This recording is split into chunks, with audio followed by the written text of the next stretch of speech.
The gorgeous wine country of Northern California is where Grand Am is at for round 12 of the championship. And 2008 has been a spectacular vintage for AIM Autosport. The youthful duo of Wilkins and Frizzell are eyeing a third consecutive win, but there's a host of credentialed racers wanting their own gold medal performance here in Sonoma. Engine is running. They tap the fueler. He's out. Donahue playing. David Donahue could keep the lead of this motor race, but for how much longer? This is pressure. Inside move from Gurney. He's got him. Gurney and Fogarty do it again. It was a magical move that created a record 7th win, the most in a single Grand Am season. Speaking of winning, the Brumos boys would love just one before this season is done. Conversely, there's been an abundance of victories for the points-leading Ganassi duo of Pruitt and Rojas, and today they can equal the Gainesco record. But nothing's a given in Grand Am, and there's never an easy win. The Rolex Sports Car Series from Infineon Raceway next.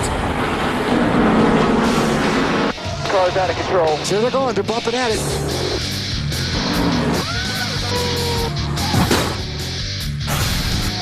Oz is not afraid to mix it up, and they do mix it up. That's what Grand Am racing's about.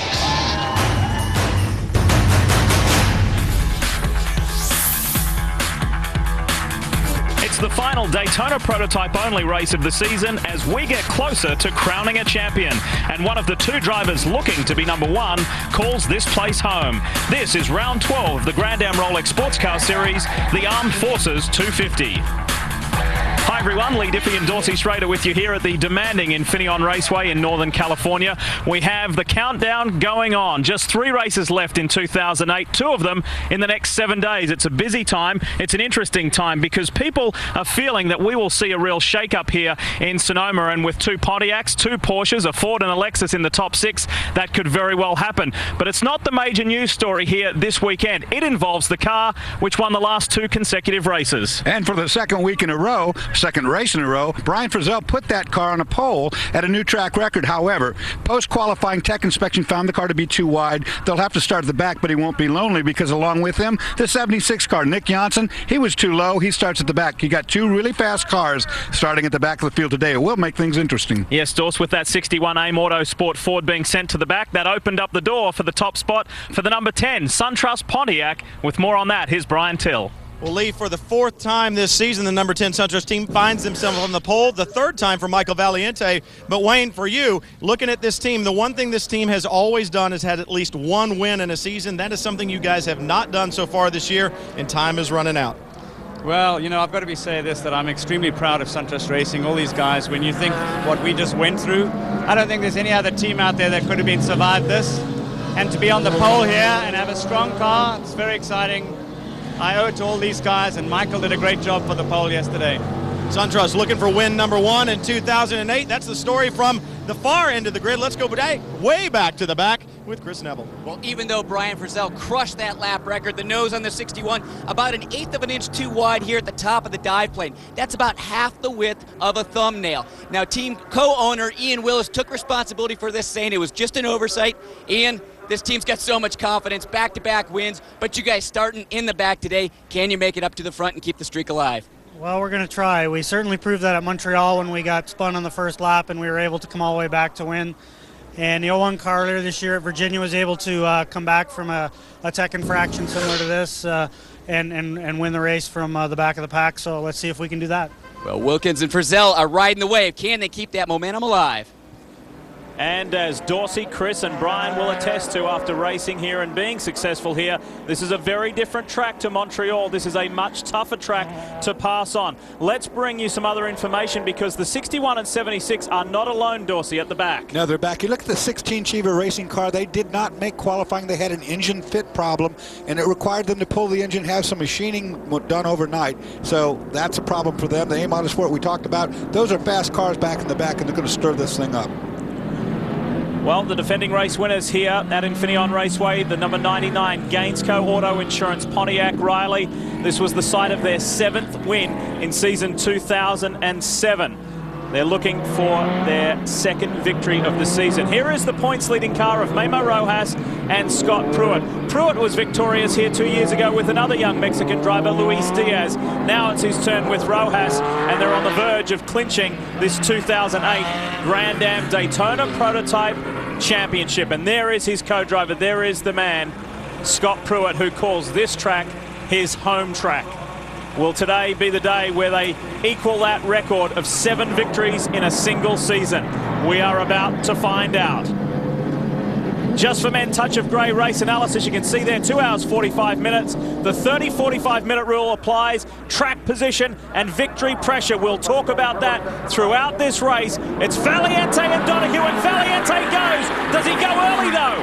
What a start from the SunTrust machine, and on the inside is Fogarty. Now you can run side by side up through turn 1. They're not up to speed yet, but they got to get it sorted out by here up the top of the hill, turn 3, and they're bumping around here in the middle. John Pugh, Brad Yeager, they come together, but it was fairly innocent. They're sorting themselves out, getting into a rhythm as they climb the second peak. One thing on the first lap, when a track position is so important on a corner, on a track like this, you take advantage of the first lap. You make all the daring moves like you see right here and gain as much position as you can. Shane Lewis, what a story that is for Southern Motorsports, that Lexus-powered Riley. Some adversity earlier in the weekend. Dramas for David Donahue.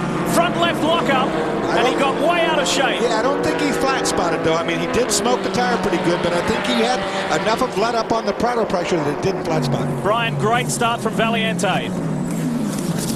Oh, Shane Lewis with a spin here.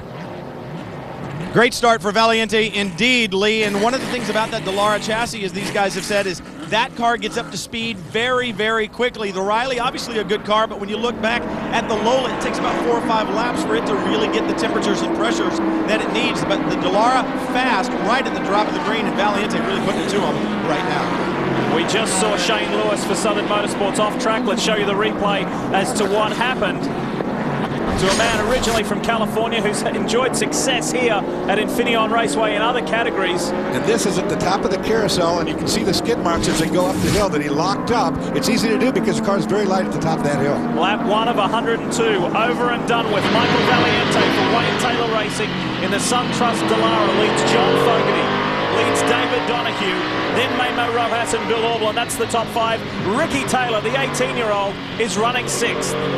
And this is really, really fast racing at the beginning because the cars have not been on the track since early this morning. In the meantime, here's the 61 making a pit stop. Now, this is a schedule. Remember, they started at the back. As a result, they're getting rid of their 45-minute pit stop rule right now. They're going to take on a little fuel and send the car back out. All right, and Stahl here trying to get it refired. This is going to cross some precious time. We expected to see him on pit road, like you said, Dorsey, to get rid of that pit stop that they had to make before 45 minutes. But there was some question of would they go about 5 or 6 laps. If they had done that, they would have needed for sure just one more stop in this race. As it is right now, they're going to need to run a little bit lean, and they may need a yellow to help them make it to the end on just one more. And with no GT cars in the race, Brian, DPs only, that's a smart move by these guys because they've come in now, they've got the 45-minute rule out of the way, they take on that fuel. Now, killing the engine didn't help them any, but it wouldn't have made that much difference because when everybody comes in and cycles through, that car should be in the position to be up front. Christian Fittipaldi is another one of those cars trying to make his way through in the Crown Royal cask number 16 Pontiac powered Coyote. And another car that could come in right now and get fuel and get that stop out of the way. He doesn't do it yet, though. Yeah, they don't choose to either. Chris, tell us more. Well, Lee, we've talked about the updates to that Coyote throughout the year, and this is the brand new car they've been talking about for the past few races. It just got ready last weekend in Indianapolis. Christian Fittipaldi had a time to test it on Monday in Putnam Park, but didn't get too many laps on that car. So when they got here, they had some problems with the transmission and the motor connect, so they didn't get a lot of practice time here. So still trying to sort that chassis out. Yeah, just about 20 laps at Putnam Park. It was a brief session, but this whole program and this development is heading in the right direction. We ride with Christian again. Gives you a good idea what it's like. You come off this corner, gain a lot of speed. This is just a bend in the road. But then up ahead is the beginning of the carousel. You can climb this hill. This is where Shane Lewis spun. And when you brake right here, the car is very light. You see the twitch from the 91 right in front here. Jim Matthews in the 91, really looking to get back into the groove, to get rid of this mid-season slump that they have been in for several rounds, pretty much since the 6 hours of the Glen, and hand over a good, clean, fast car to his co-driver, Mark Goosens. And you see this corner right here is a different corner than they ran last year. There's about 5 different configurations of this racetrack, and they've gone a new one this year, so the racetrack length is a little shorter than it used to be. The speeds are up a lot. Let's talk more about 91. Here's Brian. Lee, remember they had such bad luck in the last round at Watkins Glen. Matthews caught up in a crash in turn 1, lap 1, but he's been running pretty well here this weekend. The problem is making sure that he can stay on the lead lap for that first 30 minutes. Right now, just being hounded by the 16 behind him, but Mark Goosens, his co-driver, has been wickedly fast in that 91 machine all weekend long, running at the top of the chart, so they feel like if they can keep Jim Matthews on the lead lap, the 91 and Mark Goosens have a shot at taking another victory, just like they did earlier in the year in Mexico City. Well, that's a smart thing, too. Jim Matthews trying really hard. That car with Goosens behind the wheel is really fast at the top of the chart a few times. Speaking of fast, Michael Valiente, the Canadian, is almost 2 seconds out in front of defending race winner and series champion John Fogarty, and David Donahue maintains his 3rd position. We're up and away here at Infineon. We'll be back.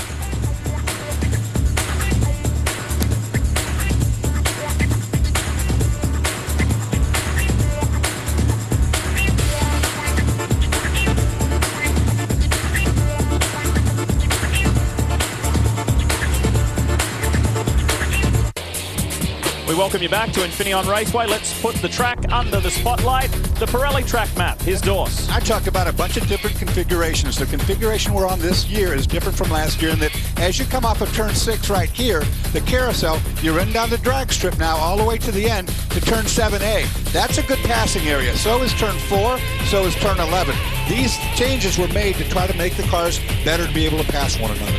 All the drivers are saying if you are going to execute passes in those positions, you better be committed and you better get a good run and you better be set up ready to do it. When we left you, Valiente had a lead of around 2 seconds. That has now doubled to 4 seconds. Do you know that Wayne Taylor Racing's Dallara and his boys, Angelelli and Valiente, are celebrating their 4th pole of year? That's more than that team has had in its entire Grand Am history. More than when Angelelli and Wayne Taylor won the championship in 2005. That could be an omen.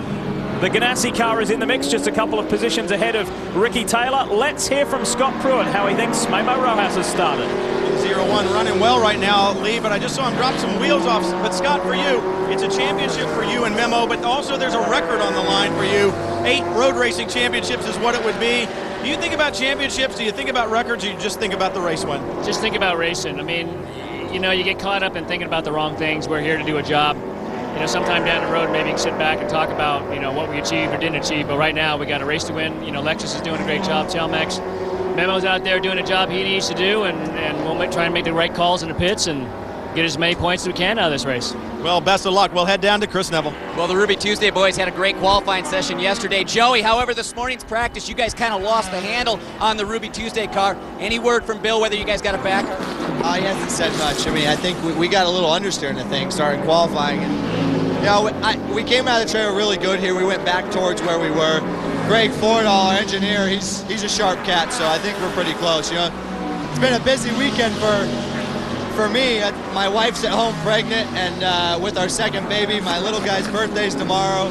There's all kinds of stuff going on. We're trying to get this Ruby Tuesday car on the podium so I can go home to Sacramento and get some mini burgers and a fresh garden salad. Well, there's actually a little bit more to the story about his wife, Natalie. She's actually on bed rest at 33 weeks, and 2 years ago this weekend they had their son Chase. She was also on bed rest and had that baby boy at 34 and a half weeks. That weekend, Joey was racing the BMW NGT, leading that race, but then the engine blew up. So is that what put Natalie into labor? Well, we wish her and Joey well with that, and both boys we just heard from there, Joey and Scott Pruitt, are 2 of the local lads here. Scott, who resides in Auburn, just further up the road, and Joey, as he mentioned, he is a Sacramento boy, so to do well here means a lot. You know, we talk about different track configurations, and I should say this because we're sharing the weekend with IRL. Now, they run a different track than this, and the reason I bring that up is that their rubber that they lay down when they do their practice sessions and qualifying doesn't align with the rubber that these guys are running on the race circuit that they're racing.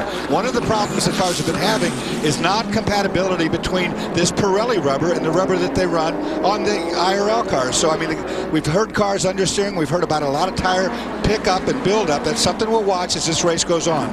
As we enjoy this battle for second, John Fogarty has improved his best lap time just 2 laps ago. He's into the groove, but David Donahue has bridged the gap. We'll continue to enjoy this. Let's hear more from Chris Neville. Well, Dorsey, what you were just talking about there in the rubber, we've also seen teams talking about that when we run with NASCAR and the Goodyear tires that they use over there, but not as big a difference as when we come here or at Homestead and we deal with the Firestone rubber. I talked to some of the Pirelli engineers about that, and they said, have you gone over and sunk your thumb into any of that Firestone rubber? I mean, those guys are running the softest stuff, and these cars, they're just picking it up when they slow down. Yeah, and the drivers have complained about it because one of the areas that is different is that the IRL cars run a chicane off the end of turn 9. These cars do not run that chicane. They don't need to.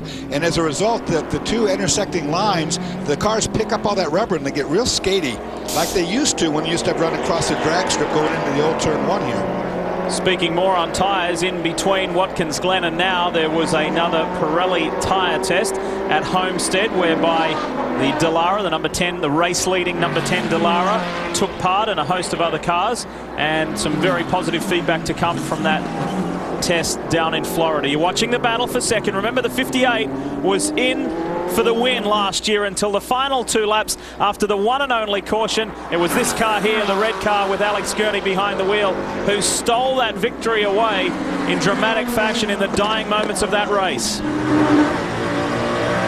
Back on board with Christian Fittipaldi, the battle for 10th. Whoa, almost gets into Gene Siegel's rum bum car. Almost got in the back, losing some ground there. And lost that position to Nick Johnson. He slips through on the inside, so they're scrapping hard. Remember, these are the 2 cars that are coming from behind, from the last 3 positions on the grid. The 61A Motorsport Ford stopped. It's out of sequence from everybody else. It stopped early.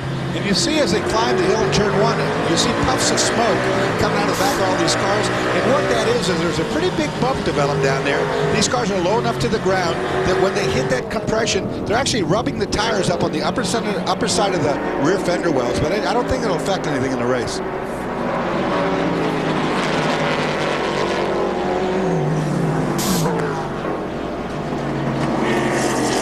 The number 7 rumbum.com BMW Riley. Matt Plum will take over from Gene Siegel. A little frustrating. They've got the car handling beautifully, but they've had a little engine mapping problem and it's a fuel pickup problem that has been frustrating them. They said if we could get the 2 to work in unison, boy oh boy, this would be some car. Well, there's a lot of electronics on these cars, and when you have something that's not quite right, it affects everything. I mean, if you lose fuel pressure, of course, you're going to start losing some of the engine mapping, and it's all wrong until you find the little glitch, and there's been a lot of that going around here this weekend. You can just scratch your head a long time before you find it. I think someone in our graphics department must have been having some fun, because Gene Siegel's hair doesn't really look like no, he doesn't look like it. 76 is in. And this is a scheduled stop. One of the cars that was sent to the back, so this is for track position later in the race. Remember, that was one of our points to watch in the race analysis. Track position is key here at Infineon Raceway, and also that pressure for victory. We'll talk more about that later as we watch the Chrome stop. Brian Till is standing by. Nick Johnson rolling down pit lane. Now this is on lap 9, right at the end of lap 9, so considerably further than the 61 went, but this Pontiac power plant just not getting the fuel mileage that the Ford needs. So if they want to do it in one more stop, they had to go a lot further before they made this first one. Right now, Johnson in the car, just taking on fuel. They really feel like this Lola getting better and better each weekend, but still suffers from a fair amount of drag. They need to get the drag out of the car, but they've got some pretty good mechanical grip happening, and they've got some plans for the future as well. So this Lola getting better and better each weekend. Although they've had a couple of highlights with a couple of podiums. The most memorable round was at Barber Motorsports Park, where Zonda shot to the lead and took off, and both Ricardo and Nick Johnson told me earlier today that the car is the best it's been all year, along with Barber. We'll watch the progress of the 76. Can anyone catch Valiente? We'll find out on the other side of this.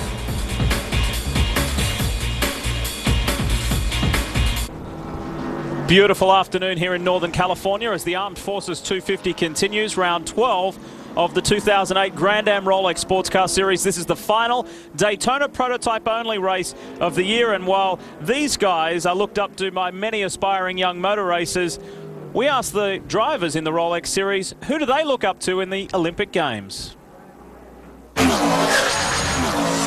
The athlete I would have to admire most would definitely be Michael Phelps. You got to say Michael Phelps. Phelps by far. I particularly like the two lady women volleyball players. Michael Phelps. Dara Torres. Michael Phelps. Michael Phelps. That guy's a stud.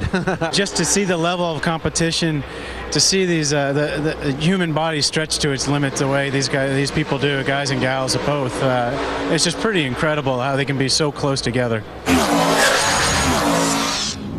They all aspire and drive to perfection. They've really, the drivers in this series have really enjoyed watching the Olympics, as we all have, and we're enjoying watching this fight here too. Memo Rojas under relentless pressure from Bill Auberlen in the Ruby Tuesday Riley. And you see Bill right now really closing the gap, trying to keep that heat on, because at this racetrack it's tough to pass. You got to be right up underneath the back of somebody to make a move that will stick, and that's what the drivers talked about, how difficult it is like this. Trying to look in, but he's not close enough.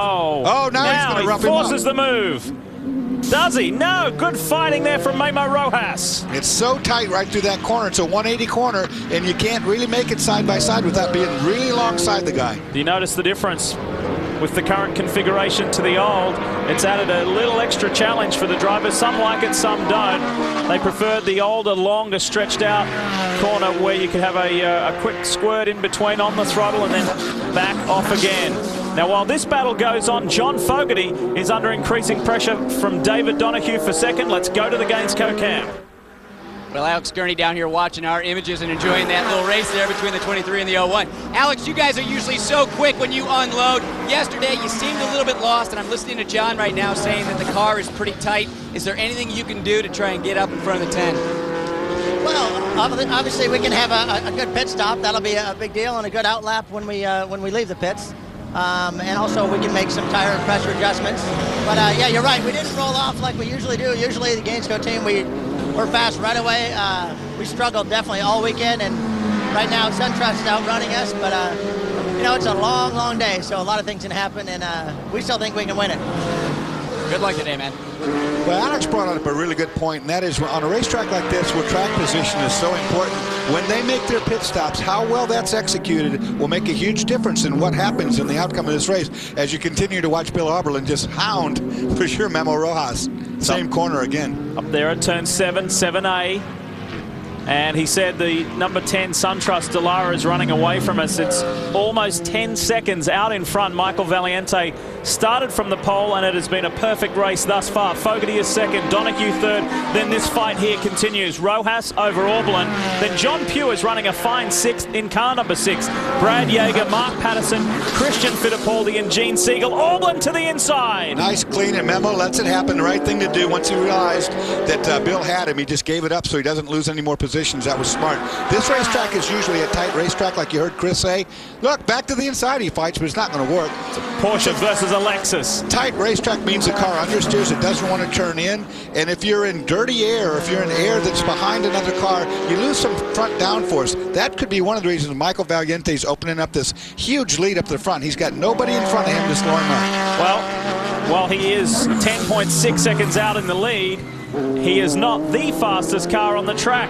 The fastest lap of this race, Brian Till, belongs to the AIM Autosport man, Brian Frizzell. Brian Frizzell obviously very quick in the qualifying run, but that was all for naught as we chronicled. But Mark, for you, the confidence on this team and the camaraderie and the chemistry that everybody talks about really come together over the last couple of weekends. You guys have had the win. Is it that chemistry, that camaraderie that helps you come back and gives you the confidence to come back from the problems like you guys had in qualifying? Absolutely. You know, this team has just done a fantastic job the last couple of races. You know, we've been fast. We've been very fast here again this weekend. And I got to thank all the AIM guys for giving us a great car. Brian did a fantastic job in qualifying yesterday. We have to fight from the back, but we did it in Montreal. First to last to first, and that's the plan. We're trying to get right back up there. They've got the strategy that's working for them as well. Remember, they had that early pit stop. We'll see if it'll all play out in the end. Lee? Yeah, another position gained there. And as I mentioned earlier, he is the fastest car on the track right now with the best lap of a 1 minute 27.1. That was JC France for Brumos Racing he just disposed of. Next one on Brian Frizzell's list is Jim Matthews in the Riley Matthews Pontiac up ahead. And you got to be so careful. I mean, you have to be aggressive at this racetrack to take a position away. You see, he's looking to the inside. That's just letting his intentions be known. Nice and early. Jim lets him go. Jim just lets him go. That was smart. that was good by Jim Matthews. He knows he doesn't have the speed to hold him back, and instead of trying to risk a wreck, he said, go on. I know you're the man right now. I got to get my car to my driver later on. And do you show yourself there early, dive to the inside nice and early? He did. He did that, and that was the right thing for him to do. He said, okay, look back here. It's me. I was the pole sitter. I'm coming through. Just let me go. And he did. So that was really good on Jim Matthews' part. You know, Brian Frizzell's a fast guy, fastest guy on the racetrack right now. And each of these cars that he catches, it's a little bit harder to pass it because it's a faster car than the car behind it. Do you know, since Watkins Glen, he's been back home in Colorado and hiking, and he was in the middle of a hike and his cell phone rang, and it was the Autosport magazine from the UK. And the journalist said, do I have you at a bad time? He said, are you kidding? I've been waiting all my career for your magazine to call me. He said, I'm on a mountaintop high. Are you kidding me? Happy times for the AIM Autosport duo of Brian Frizzell and Mark Wilkins. There's the gap from first back to second, and that is what 11 seconds looks like. I'll tell you what, I don't know if it's by strategy or not, but John Fogerty has opened up a little bit of lead. Now, what could be happening is that David Donahue has figured out that he can't make any position or ground on that car unless he backs away from it and gets a run going, and that's what you have to do at this racetrack. Well, guys, I spoke with Hurley Haywood this weekend. You know, all the focus is on this year, still trying to get a win before the end of the season, but they are starting to look forward to 2009, and Hurley said there's not going to be many big changes within the team. We're going to stick with the Rileys. We've got these 4 great drivers that are all going to stay here. Now, the one thing they are talking about with Porsche is they've got that 3.8-liter flat 6 in there right now. Over in the American Le Mans Series, they're running a 4-liter flat 6, and they're hoping that maybe they could get their hands on that. Now, Dorsey going from a 3.8 to a 4, what would that do for the 58 and the 59? Well, I tell you, Chris, that's a good question. It would definitely give them more horsepower, probably give them a better torque range in the middle of the RPM band. These Porsche engines run a lot of RPM. The problem they face, however, is that even though that motor exists, and it does exist already, it would have to first be given to Grand Am for approval before they would allow it to come into this series and run. They would have to dyno it, look at it very closely, and say, okay, it's okay to run that or not. And of course, then it would also have to have the approval of Porsche in Germany, and that, I can tell you, having been there, isn't always that easy.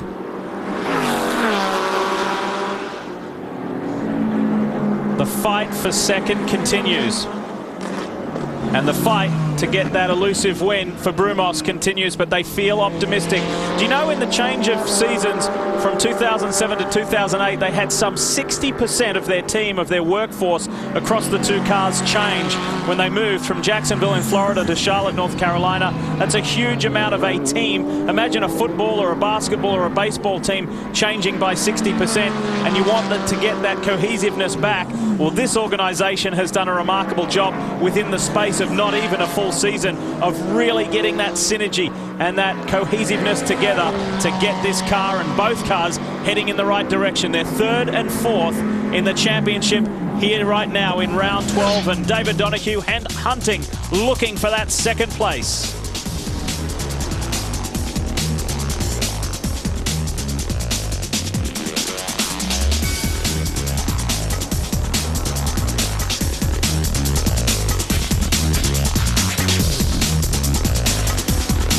Are a car lover's dream come true. With 101 cars you must drive with comedian Alonzo Bowden. It's tomorrow at 9 p.m. and this is a great show. The most unusual, stunning stars, and of course Alonzo adds his comedic routine to it. That's tomorrow at 9. The 60 of Mark Patterson for Mike Shank Racing is on pit road. 30 minutes. 30 seconds down in this race, so he has scored championship points. As he comes to the box, to the Mike Shank Racing pit area, Brian is standing by. This will be the first of the routine pit stops. Patterson to the stop now. They were a little behind the 8 ball as this weekend started. A misfire in practice on Thursday. Didn't get much time, and when the car finally got put on track, Mark had a problem right from the word go on the first lap out, crashed the car, so not a lot of time on Thursday. On Friday, a setup that they did not like, felt like the car just didn't have any grip at either end. It had a lot of understeer in the corner and a lot of oversteer off. Not a happy car to drive, but they've got a good setup on it now, and Oswaldo Negre was very quick in morning warm-up, and this was a great pit stop Nick Ray on track. And Brian, you know, they hit that perfect. It was 30 minutes, and of course, the driver has got to stay in the car 30 minutes to get points. This is the first of the cars to come in and capitalize on that. I expect, Brian, you'll see some more coming here very shortly. The 58 is relentless in its pursuit for second. Remember, it was these two cars fighting for the top spot last year. Let's go to Brumos. Here's Chris. Well, after the bad finish by the 01 at Watkins Glen 2 weeks ago, Darren Law and David Donahue take over the best finishing average since Laguna Seca. But I talked to your teammate earlier this weekend, and he kind of hung his head low and kicked the ground and said, yeah, we're doing well, but Darren always finishes, so he always gets the glory. I am, you know what? Hey, it's all about me. No, it's David's done a great job this year. It's just how it's been. You know, I've been running in the end and up front, and we're getting good press. But he's qualifying great. He's running fast. Either of us could do well, so it doesn't matter. Well, he's doing well now, running third. One thing about this sport, I can tell you, when there's two drivers, you share in the thing equally. It doesn't make any difference if you're the first driver. If you burn the car down, the second driver doesn't get a chance. So if you get a win, you're both deserving drivers. Did you do well at sharing? I did. You know, I did do well at sharing, but I was just like Darren Law. I was usually the guy at the end that got to go out there, and it was up to my co-driver to give me a car that I could go out there and stomp with. Well, this is a very promising early run. There goes the 47, the Brock's Candy car. By the looks of it, Ricky Taylor exiting pit road, or was it the 77? It just got a quick flash by. And the 91 is there, the 59, and here is the 01 of Memo Rojas, championship leading car. And this is what I talked about when I was talking with Brian a minute ago. I expected all these cars now past the 30-minute to come in and change the drivers. So Rojas has scored championship points. It's time now for his teammate Scott Pruitt to do the same. He's made that 30-minute brake line, and every team must make a mandatory stop within the first 45 minutes. Brian. Rojas on his marks. They will do a driver change. We expected this to happen. It'll be fuel, tires, and Scott Pruitt. Now remember, this is Pruitt's home track. He certainly knows his way around here. He's run well here in Cup. He's run well here in Sports Car. He and Memo finished third here last year in Rolex Sports Car Series competition. Routine stop and very quick. Remember, it wasn't going to take a lot of fuel. Little problem with the tires stacked on driver's right, but Pruitt's away. Pruitt away. Another Ganassi-like stop. Very efficient, no drama, very businesslike, serviced and done. And that's what I talked about, how efficient you have to do that. Here's the lead car overall making a pit stop now. And Michael Valiente comes to the pit box with a 12.5-second advantage over John Fogarty. What a brilliant opening stint, Brian. This has gone so smooth, it's gone to plan.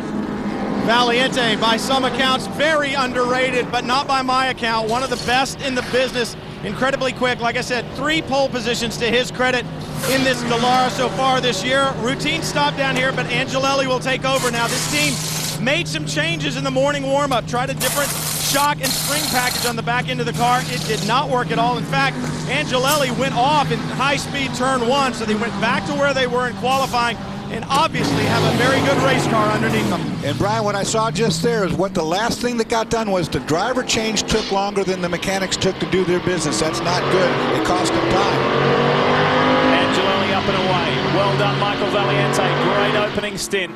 And now the SunTrust Dallara is released. Now, through all of this cycling, let's track where the 61 is. It is as high up as 7th place after starting right back in the pack. And remember, it was the first to stop and went to last.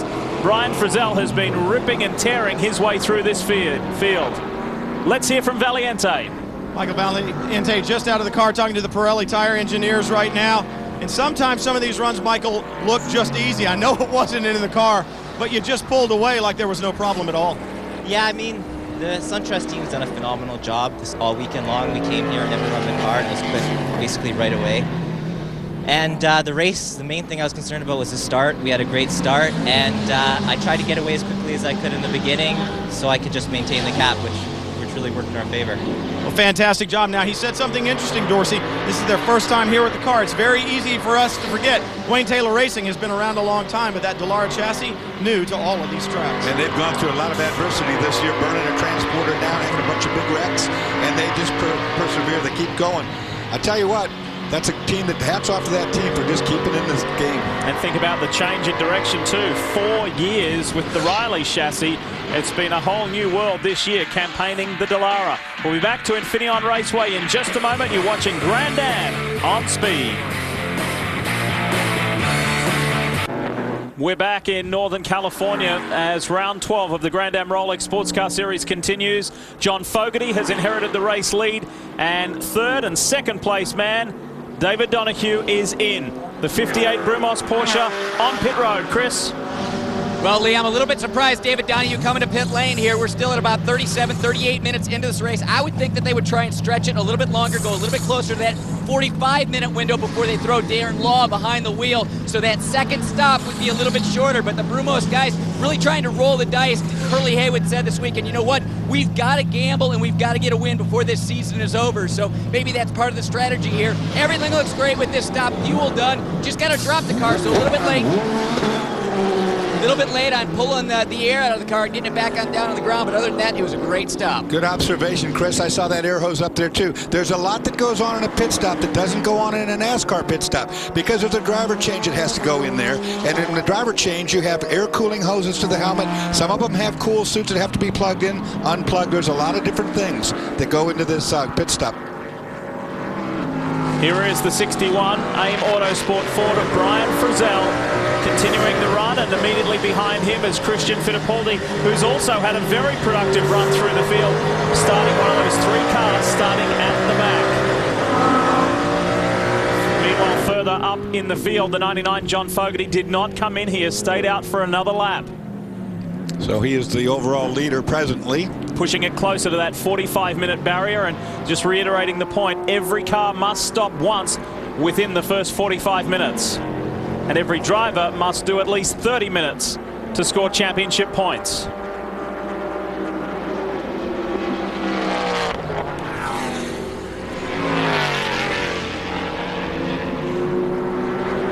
So it's Fogarty, Oberlin, Brian Frizzell, Christian Fittipaldi.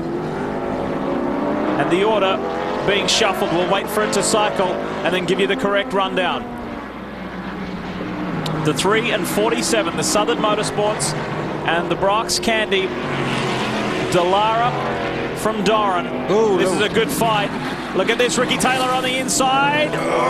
Just glances on the inside of Shane Lewis. Shane Lewis just, didn't want that to happen, and he just pinched it down as tight as he could. But Ricky Taylor, already you could see he was committed to making that pass one way or another. And this is the final race of the 2008 season for the 47 machine, Bert Frizzell and Ricky Taylor. And this is all they had all they had planned to do with their 08 campaign. We look forward to seeing them back in 2009 with just 2 races left in this season after this. And I'll tell you another team, hats off to another team, and that is the Southern Motorsports guys. The 3 car that you're watching right here had a big crash with Bill Lester behind the wheel, took off the entire left side. They really did a great job to get that car able to make this race. All right, we're seeing our front runners perform their mandatory stops. We've seen the 10 in, we've seen the 58 now. It is the defending race winner's turn. John Fogarty in. Is Alex Gurney standing by? Let's find out. Chris? Well, the Gainsco machine coming to a stop here in pit lane. Fogarty out, Gurney getting behind the wheel. This team's so good at these pit stops, putting some scrubbed Pirellis on the car. I talked to John about that this week, and he said, when we go with the scrubbed rubber, we just think our outlaps are a little bit quicker, and then if we have to put a long run on those tires, we just get a little bit better longevity. So everything done with the car so far, just waiting for the last bits of fuel to go in before they're going to send them. Really good pit step by these guys. We'll see if they can try and maintain the lead once we get cycled through everything here and we get the 23 car in. And did you see that was just about perfect? You saw right there Alex Gurney get in. The mechanic on the outside closed the door at the same time the fuel nozzle came out of the side, and he was down the road. New race leader Bill Oberlin in the 23 Ruby Tuesday Porsche Riley. One of many Californians in this field. He said everyone thinks that this is kind of like a home track. He said, but to be honest, I've just done as much as a lot of other people here at Infineon because I travel the regular racing circuits. I haven't done a lot outside of race meetings here at Infineon. He said, I've pretty much done just what everybody else has done. And this is a team that really has chased setup on the chassis all weekend long with this mixed rubber we talked about earlier. This car's had a lot of understeer, and now Bill brings it to pit lane. What this Californian race does allow is a little bit of family interaction. His wife Yvette is here, his dad Gert, and his brother Jeff, all wishing him well. He's experienced 4 victories here at Infineon Raceway. It's been a very positive track as he gets ready to hand over to his teammate within the Alex Job organization, Joey Hand, standing by. Let's go there, Chris. Well, the Ruby Tuesday guys going a little bit different strategy. Bill Arberlin staying behind the wheel. We see Joey Hand getting in there, giving him a new drink bottle. Bill Arberlin's actually been complaining over the radio, saying whatever's in this drink bottle tastes horrible, so give me something new, guys. So these guys trying to keep Joey Hand really fresh for that last stint. But as we know, getting that driver in, there can be problems. So hopefully those guys are going to have a real good stop on that last one. So it'll be fuel and tires right now. Arberlin staying behind the wheel, just waiting on fuel. Everything else looking really good. Good stop by the Ruby Tuesday. Well, Chris, I don't know for sure, but here they make a pretty good rum and coke at Ruby Tuesday. I don't know if that's what they put in there or not. Look at this, the 76 climbing the hill, the 01 of Scott Pruitt putting the pressure on Nick Johnson. This will be a good toss-up between these two guys. Well, speaking of Pruitt and Ganassi, let's go there right now. Well, you speak of Pruitt and Ganassi, but you also spoke of pressure, and this young man certainly has plenty of pressure on him. Memo Rojas, great job, you and Scott, leading the championship. For you, it would be a great feat to win this championship, but more importantly, back at home in Mexico, you'd be the first Mexican driver to win a major sports car championship here in America. How special would that be for you? Well, it would be awesome. I mean, everybody in Mexico is cheering for us. The Telmex, our sponsor, has been very supportive with us, you know, and we've been working really hard to make this happen. And the pressure, you feel it? Say that again? I said, in the pressure, do you feel it bearing down on you? Yeah, there's many things at stake, you know, with the 30-minute, 45-minute rule. You can't really afford to make mistakes on my stint, so Scott wouldn't like that, so you know, we're just going for the championship right now. Looking ahead to the end of the season. Chris? Well, as everything is cycled through, the 10 car still out in front of the 99. John, you have had a chance to run behind that car. Do you have anything for them later in the day? We'll see. I didn't in that session. Michael was really on it, and I was pushing really hard. It was a good battle with Darren in the Brumos car, but the Gainesco Auto Insurance car is very good. We struggled a little bit leading up to the race, and our engineer Carl Brandon here and Alex and myself put our heads together, and I think we've come up with a package that's certainly podium worthy. Well, I was talking to Alex while you were out driving, and we listened to you about being the car a little bit too tight. Alex said you guys might come up with some changes. Did you do anything with air pressure or anything else? Well, not that I know of. Kyle's the guy to ask. The car was doing a little bit of everything out there, so I had my work cut out for me. But I know that our tire temps were tire pressures were a little high when I came in, but obviously we don't have time to compensate for that. Well, historically, this team really owns this racetrack. 2 years ago, they were incredibly fast here. Last year, they came away with the win, so we'll see if they can try and keep that streak alive of winning here. Well, Chris, while that was going on, Scott Pruitt finally has made the pass on Nick Johnson for 6th position. So Scott Pruitt on the move. And after we cross over the 45-minute mark coming up shortly, all cars have completed that mandatory stop. Here's the replay. Wow, into turn 1 around the long way, up the hill on the outside, and it was close there for a minute. Nick Johnson made it tight, but these are both professional drivers that they definitely respect one another, and they let it happen. They just made it tight for interesting. Guess who's in the lead of the motor race? It is the car that has won the last 2 races in a row. The AIM Autosport Ford Riley, Brian Frizzell and Mark Wilkins. Frizzell is driving, and he has been out there for 29 laps since that stop on lap 1. How far can the Ford go?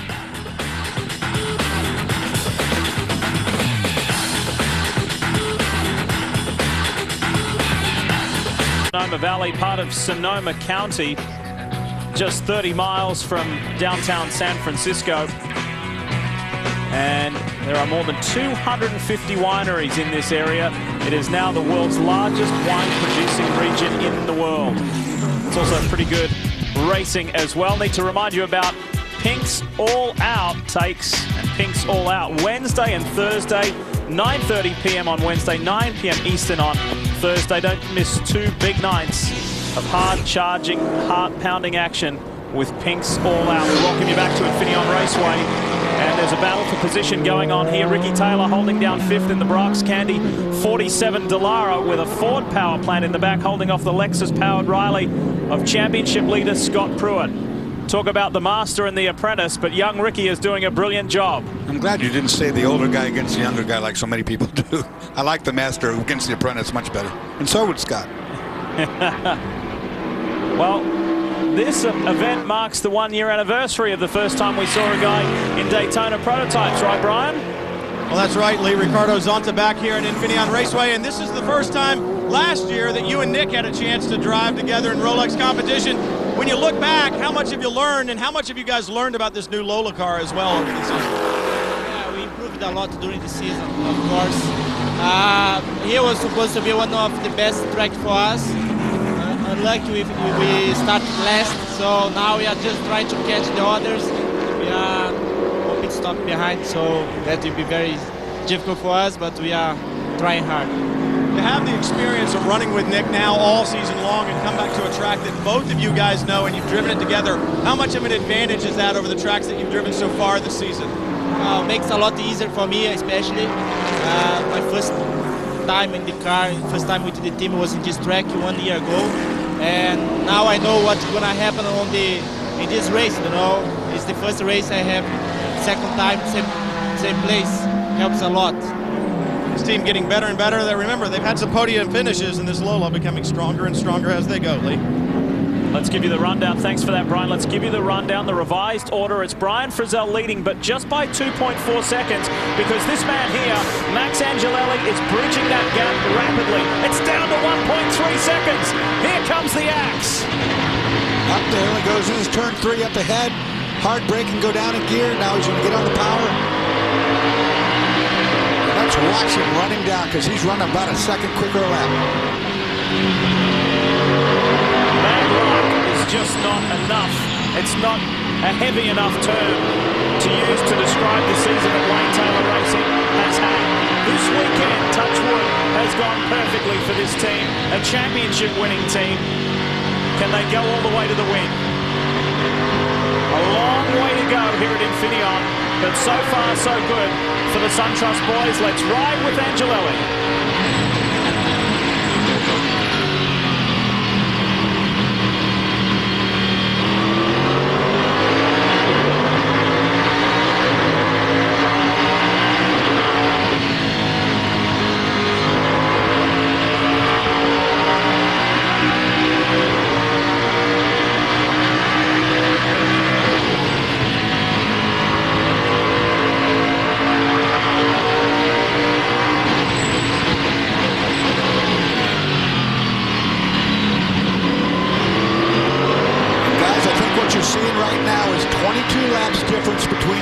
On the car in front and the car that's chasing. Max Angelelli's car made a pit stop a long time, 22 laps later than that car up there. The 61 car is about out of rubber by now, and that's why we see this huge disparity in speed between the two. It's only a matter of time. Max is going to get by. This is the fight for the lead. And one guy who knows all about fighting for the lead here at Infineon Raceway is David Donohue in Brumos Racing. And he was involved in a good scrap for second earlier on in the race. He's standing by with Chris Neville. Well, good scrap. He also kept that car out in third. David, you were one of the first of the front runners to come in. Were you a little bit surprised with that strategy? I was surprised. I didn't even think it was a half an hour yet. But, you know, we got a long race to go. Darren's got a long stint. He's going to be pretty sore at the end of this one, I think. Well, I talked to Darren before he got in, and he said, and we were talking about just sharing the glory between the two of you, and he said, you know what? I like the spotlight on me. I want it all. Yeah. Well, I had it last year because I finished all the races last year. We just switched this year, so I've been busting his chops all year long. Well, these guys are looking strong today. Let's see if they can break through and get their first win.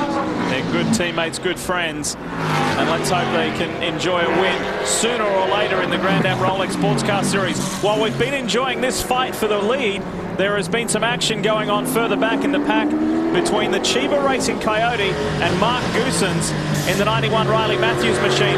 Let's show you what happened between Goosens and Christian Fittipaldi. This is Christian Fittipaldi you're riding on board with right in that shot. Down here into turn 11 they go. Christian defending the inside, no problem there, but he gets too much rear brake lock up.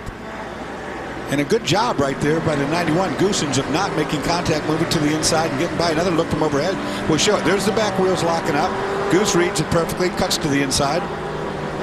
How easily can that happen, Dorse, down there? Well, pretty easily, without a doubt. I mean, if you got rear brake bias, listen to it. Listen to the engine. You just hear the engine warble a little bit as the rear end just starts to lock down. That was the fight for 11th, and Goossens now holds that position. And I think Oswaldo Negri might have been a good job there, too. All right, it's Frizzell and Angelelli on screen right now. Gurney, Law, and Pruitt, the top 5. Brian. Remember on that pit stop for the 10 car, I talked about that they'd made some changes this morning looking for rear grip, and they went the wrong direction, so they've gone back, Dorsey. Obviously, they are getting that great drive off of the corner, and that's one of the reasons Angelelli, as you said, able to put that power down and really close in on the 61. I also checked in with Mark Wilkins, and he said, yeah, indeed, those Pirellis are beginning to wear out a little bit for Brian Frizzell. He's got a handful, he's holding on, and Angelelli is on the charge. And Brian, I saw a lot of understeer when he tried to turn the car for turn 7. The car didn't want to turn. So the tires on the 61, Brian Frizzell doing a good job holding on, but it's inevitable. What's the difference here? The difference is the gold and black machine up front is going for a three-peat, 3 consecutive wins, while this car we ride with is looking for its very first in 2008. On speed, the Rolex Sports Car Series, and race leader Brian Frizzell is under increasing pressure from Max Angelelli. Frizzell has been out there for now 40 laps on this tank of fuel and on this set of rubber. Meanwhile, Max Angelelli has only been out there for 18 laps. A big disparity between the two as that fight for the top spot goes on. Speaking of the top spot, the past 2 years, here are our winners. The defending race winners are John Fogarty, Alex Gurney, and the year before it was the Chip Ganassi Racing with Felix Sabatis organization, Scott Pruitt and Luis Diaz. If I'm right, I think Brian Frizzell's got about 5 laps max. And you see the car sliding around before he's going to need fuel. He needs tires right now, but he's going to try to hold off 5 more laps is my guess. That car is sprint carring almost. So what do you do if you're Max Angelelli? Brian, tell us more. Wayne Taylor down here watching nervously, looking at the monitor. I know you can see the big screen over there, Wayne. Getting back to the lead, the victory. I know it's still a long way away. We got a long way to go here. But are you already starting to think about the checkered flag? No. I'm thinking about that too often. So, you know, Michael did an outstanding job. Max is doing. It's still a long way to go. Well, this car's been so quick this weekend. Everything seems to have gone right. It's a testament to this team to really bear down as hard as they have and gotten the car not only fast, but gotten it up to the front and keeping it there. Well, I think the car's shown all year that it's fast. The biggest problem has been to get it to be fast over the race distance. And I think this weekend, with some new pieces, we've got there. And, you know, we also have to remember that we're sort of developing this car at the same time. And also remember all the other cars have had 5 years. And now with limited amount of track time, it's very hard to develop the car, test the car, and race. So we got a good bunch behind us. We definitely do have a good bunch, and they're looking for that first victory, Chris. Well, talking more development within the series, Christian Fittipaldi coming back to the Crown Royal team, and the best 2 finishes of the year with the team since you've been back. But you guys with this new car, how long is it going to take you guys to get this car up to the speed as the car you guys just took the departure from? Well, we expected to be a little bit more competitive this weekend, but it wasn't the case. Trying to salvage a race, water bottle came loose in the car, and it was flying all over the place, hitting me. I tried driving it within the middle of my legs, and basically you can't drive and hold a water bottle at the same time. It started going off about 5-6 times, and I had to come in to get out of the car. About 10 laps shy of doing that anyway, so we really put our race in a difficult position for Antonio. But let's see what we can get out of this, and it's a little bit of a learning curve for us, and hopefully we're going to be better at the next race. Well, they've got 1 week to do it, guys. Well, you talk about a water bottle in there, you're talking about something that weighs about 2 pounds, depending on how much water was in it. And then with the forces these cars are doing under braking and turning, that water bottle, what he's talking about, it's flying around in there like a missile, you know, and knock the heck out of you. A lot of pressure right here. So, I mean, he tried to hold it between his legs, but there's too much going on to mess with something like that. Look at this for the lead of the race. Angelelli on Frizzell. Brian Frizzell, that is. The team have been coaching Angelelli on the radio. Be patient, be patient. Yeah, Frizzell's car has no tires. He is doing a great job right now, holding off that better car on better tires. He's looking for a lap around 45. I'd say about another lap or so, he can come in and get his fuel. He'll be in his fuel window, but man, right now he's got a big job on his hands. We are in the silly season of sports car racing and all motorsport where people start talking about the next season, 2009. And a number of team owners mentioned to me this weekend that young Brian Frizzell is on their shopping list. So we'll see. Will he stay at AIM Autosport or will he go elsewhere? We'll find out. I think if you were AIM, you wouldn't want to let him go. No, you wouldn't. You brought up a good point. You know, we talked about pressure to win for some of these guys that haven't won yet. Well, it's contract time, and for a driver, this is a very nervous point of your life where you wonder if you've got an employment next year, you can feed your family, or if you're on the side of the road looking in. Brian? Dorsey, we were just talking about Brian Frizzell and AIM Autosport, and one of the things that Ian Willis said was the chemistry on this team is so good. We've got a lot of really good people here, and there are no egos in the way. Everybody works hard together, and especially these two drivers. And you've done it before, Dorsey. You've had teammates. You can both be really good race car drivers. You can both be very fast. Unless the chemistry is right, unless the trust is right, it's just not going to work. But at AIM, it definitely is working. It's getting the job done. We got a good bunch there. And I saw Brian Frizzell that time realize that his weak corner is back there in turn 11, that he's going to get passed by Max if he leaves the inside open, so he closed the door early. Getting back to that story I was telling you earlier about where the Autosport magazine called him. The journalist said to him, what is it like for you and Mark Wilkins to be the hottest thing in American sports car racing right now? He said, I don't know, am I? Well, he is. Let me tell you, the two boys doing a great job. And we found out this weekend because of the IRL guys being here in support, they're coming up and saying, hey, what about these two kids? They're real, aren't they? And yeah, they're real. Are you kidding me? Leading the way, Frizzell Angelelli, Gurney, who has come down to within 6.9 seconds of the race lead. So Gurney is flying out there. Darren Law is fourth. Scott Pruitt is fifth. Then Johnson, Oberlin, Taylor, Ian James, and Mamo Gidley, who lives nearby in Novato, is in the top 10. Angelelli to the front. And there's no way Brian Frizzell could have held that off. He doesn't have the grip to make that outside where he was pushed out there. He couldn't make the car turn from there, no way. He's done a good job, but I mean, that was inevitable. I've been saying that for about 5 laps. And the Italian had just been searching, exploring there in that corner, lap after lap after lap, until he felt comfortable enough to execute the move. And watch here, Max goes to the inside. He's not alongside enough to make the corner, but of course Brian knows he's there. What happens is Brian's trapped and can't cut down. Now Max is clearly alongside, and Brian Frizzell's car has no tires. Thus, he did the only thing he could do, let it happen.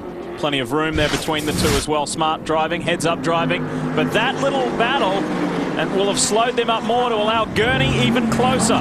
Down to 5.7 seconds the margin now. Gurney took 1.2 out of them that time round. And I expect the 60-win Brian Frizzell probably to pit this lap. Now that he's lost the lead, there's no reason to leave him out there when he's slower than the cars that are coming behind him. Go for it, Brian. Well, the crew on the radio with Angelelli just coaching him by as that pass happened, so good for them. But the other thing the 10 team is really worried about is when is the 61 coming? You guys were just talking about it. I wouldn't expect it to see him until lap 48 to 50 here, Dorsey, after that stop on the first couple of laps. But you also talk about Brian Frizzell and his teammate there, Mark Wilkins, two young drivers, very good drivers. But think about the guys they're running with. This is the future of the sport, and they're running with the guys that were their heroes, guys like Scott Pruitt. The other thing you got to think about, as young as this team is, as young as the driver lineup, the chassis they're driving, one of the oldest in the field, and actually used to belong to Chip Ganassi Racing. But they are making good work of it indeed. That 61 has won the last 2 races. That is actually the oldest chassis, period. That's chassis number 1 from Riley. It's the oldest car in the first, and there it is, still doing well. Good value for money, and it's the car that Max Pappas and Scott Pruitt won the 2004 Grand Am Rolex Sports Car Series in. Good stuff as the SunTrust boys cranking the numbers. They're feeling good.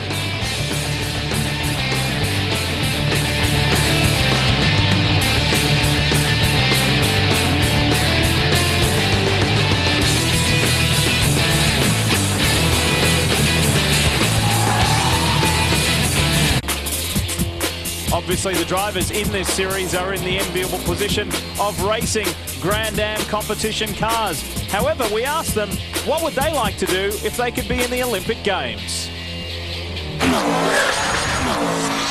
The one Olympic sport I'd want to be involved in would have to be bike racing and BMX. swim or volleyball. I like both. It would probably be swimming. I would say running. You know, ever since Forrest Gump was out, I'd have to say ping pong, because I think I could give him a run for his money. Swimming. Maybe table tennis. The BMX racers. Female Russian gymnasts. Boxing is fantastic. It's been very, very competitive. A lot of bad judging, just like Grand Am, you know? Just kidding. Maybe we should have a sports car Olympics. I'm in for that. That'd be great. This is a good battle right here going on. It's Darren Law is trying to hold off Scott Pruitt for 4th place. And your sport would be? I put some sort of motorized stuff, some with a big block in it. You know, something makes a lot of noise. Lee, I think you and Dorsey would look good on a synchronized swimming team. Thanks. I don't agree. I need one of those trick suits that floats you. You and Brian could be in the archery team? Yeah, we could do that. All right, we welcome you back. It's Angelelli leading from Brian Frizzell, Alex Gurney. Then this man here, Darren Law, is on the push. But he's got Scott Pruitt right behind. Nick Johnson is 6th, Orblin is 7th, Taylor, James and Gidley in the top 10. Then Joao Barbosa just outside. Now, if these two boys don't mess with each other too bad, they're both really good drivers and really fast cars. And if they work in unison, I think that's a really good pair of cars to run down everybody up in front of them. Caution free thus far. 48 laps down in this race. Just in behind these guys, Matt Plum pushing away hard. He's a little further down the order though. He is in 13th and he is running just ahead of Shane Lewis. We gave a shout out to the Southern Motorsports team. What a mighty effort. They were here until 1:30 in the morning on Friday morning, and then they were back at the track by 6 that morning. It plays virtually the right side of that car, front to rear. The transmission housing split. A lot of pieces and parts went on that car. A lot of money spent for those from that team. Well, speaking of money spent, the entire crew said, because keeping in mind that we all have to travel 2,900 miles to New Jersey next week, New Jersey Motorsports Park, and there's a lot of work to be done. The team said to Steve and Martha Stewart, if you're prepared to spend the money, we're prepared to put in the time and fix this car. And they did it, by gosh. I mean, here's a team that is in need of financial support, a good sponsor of some sort, but they do, in fact, they don't give up, and they put out the most with the least of anybody in Grand Am, I believe. Hey, speaking of New Jersey, we're pretty pleased to mention to you that we will have live qualifying on speedtv.com from New Jersey Motorsports Park. And that is both Daytona Prototype and GT qualifying. We really look forward to that. And one of the men bringing you the action, our very own Polish Prince, Rick Radajak, will be on the mic. We look forward to that. Chris, what do you have? Matt Plum really looking to try and get a good finish this weekend. He's committed to this program, and he better be, because he's kind of in the doghouse at home this weekend. It's his wife and his 10th anniversary, also his mom's 70th birthday. So he's leaving the ladies at home this weekend, coming to the racetrack, and they said, hey, you at least better come home with a trophy, buddy. That's going to be an expensive trip. Corey's a very understanding woman, as most motorsport wives are. So we say happy anniversary to you both and wish them well. Matt has got some work to do, though. He's down in 13th position at the moment. First time for he and Gene Siegel in a Daytona Prototype at this track. Pruitt has bridged the gap to Darren Law. Under pressure for that 4th spot. I want to watch how these guys react with one another once Pruitt does get there. I know he'd like to get that spot, but depending on if they can run down the leaders, it might be better just to sit back for right now. Save your tires, save your energy, because this is only for 4th spot. There's 2 more in front of this we got to take care of. Well, do you know what? There's another mission on Pruitt's plate as well for he and Memo Rojas. Not only the Drivers' Championship and Team Championship, but there's a lot of pressure on in the Engine Manufacturers' Championship, and Lexus has held the lead of that for the majority of the year. However, lost it at Watkins Glen. Pontiac now leads the manufacturers' chase by just 4 points. So the pressure is on there. They'd like to sweep all the championships if possible. And this car here would just like to get 1 win if possible, Chris, right?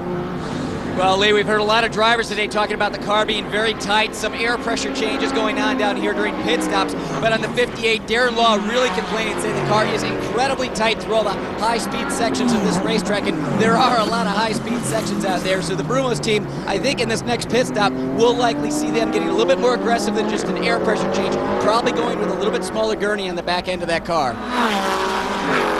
Well, I'm looking for a time split right now. It's pretty much, they're 33 seconds behind the lead car in fourth place. This battle you're watching is.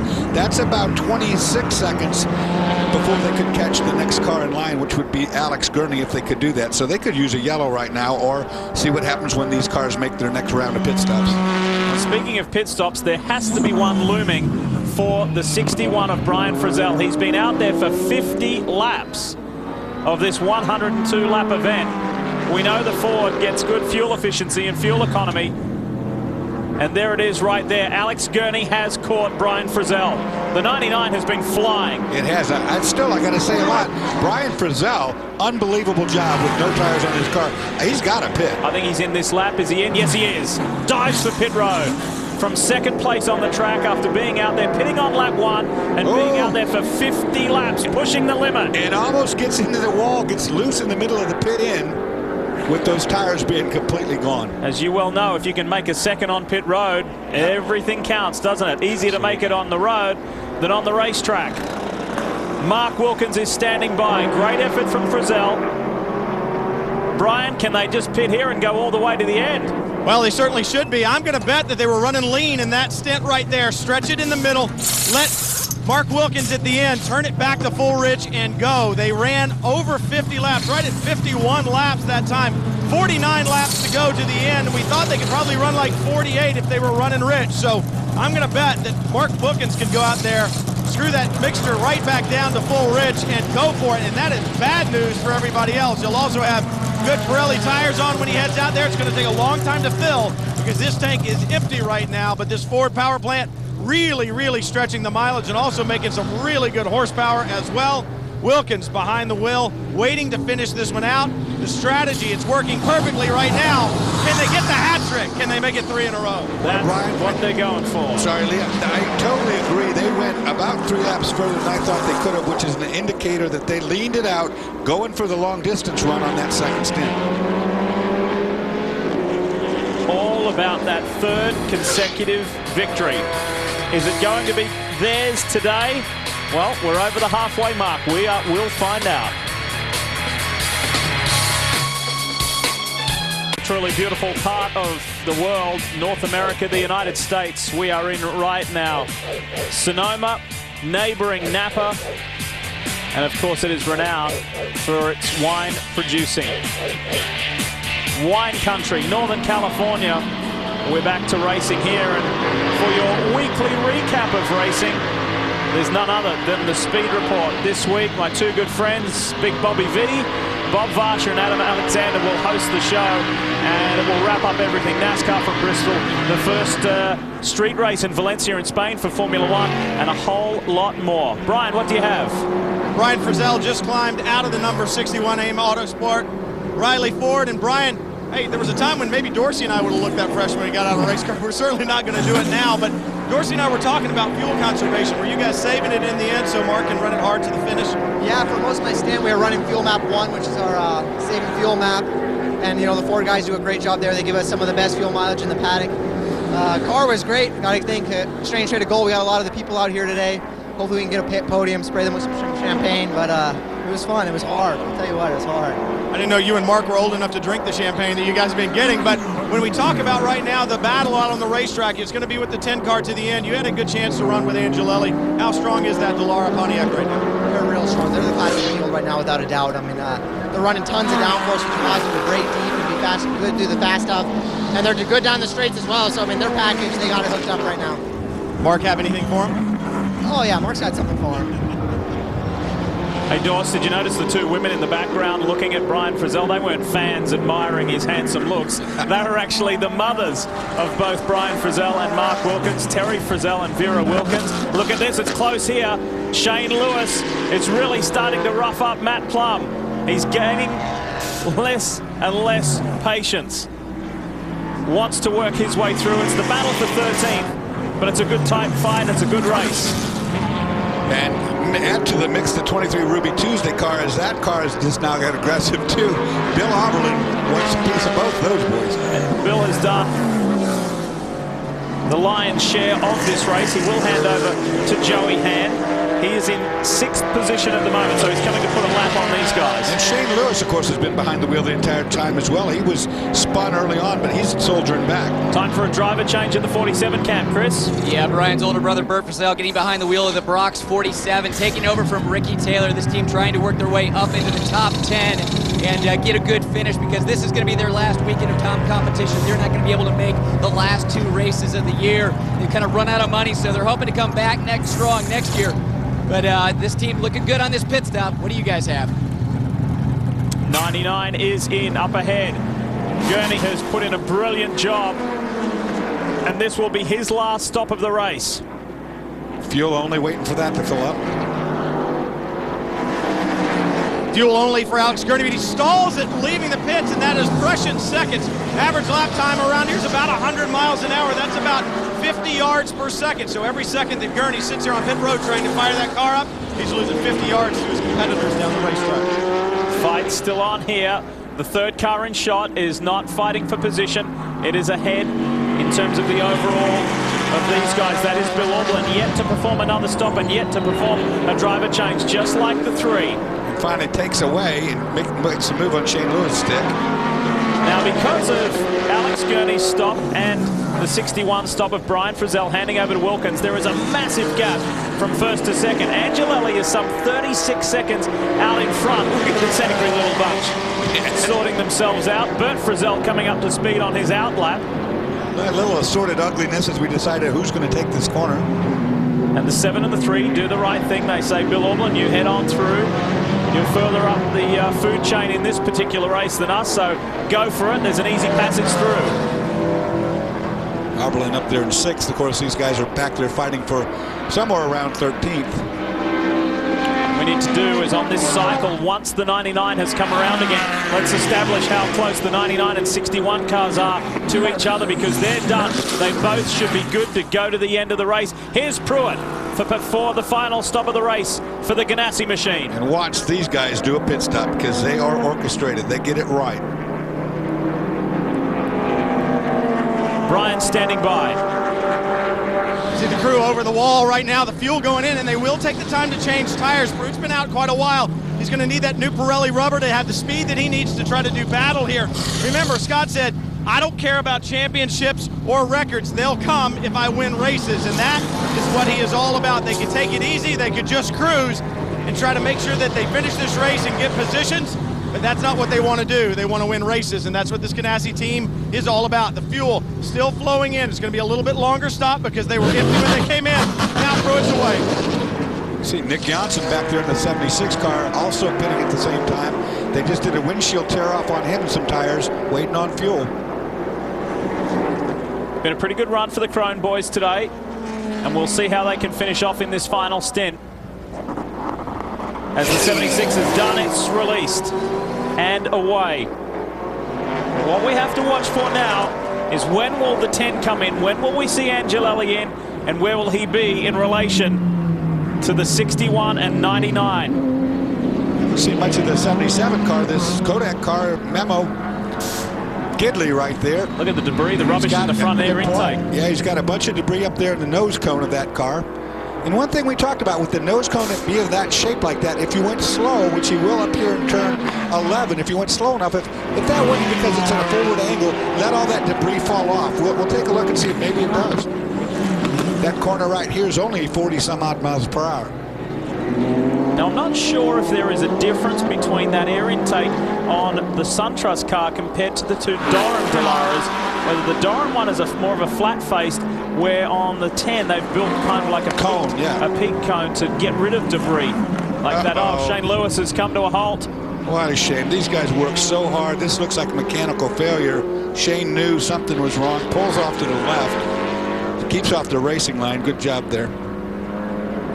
This could be a full course caution now. It's going to change everything in the complexity of this race if that can't get moved. And the 10, we understand, is on pit road, Brian.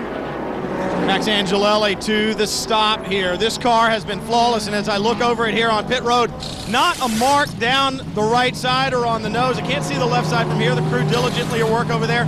That's the side that the fuel will go in on.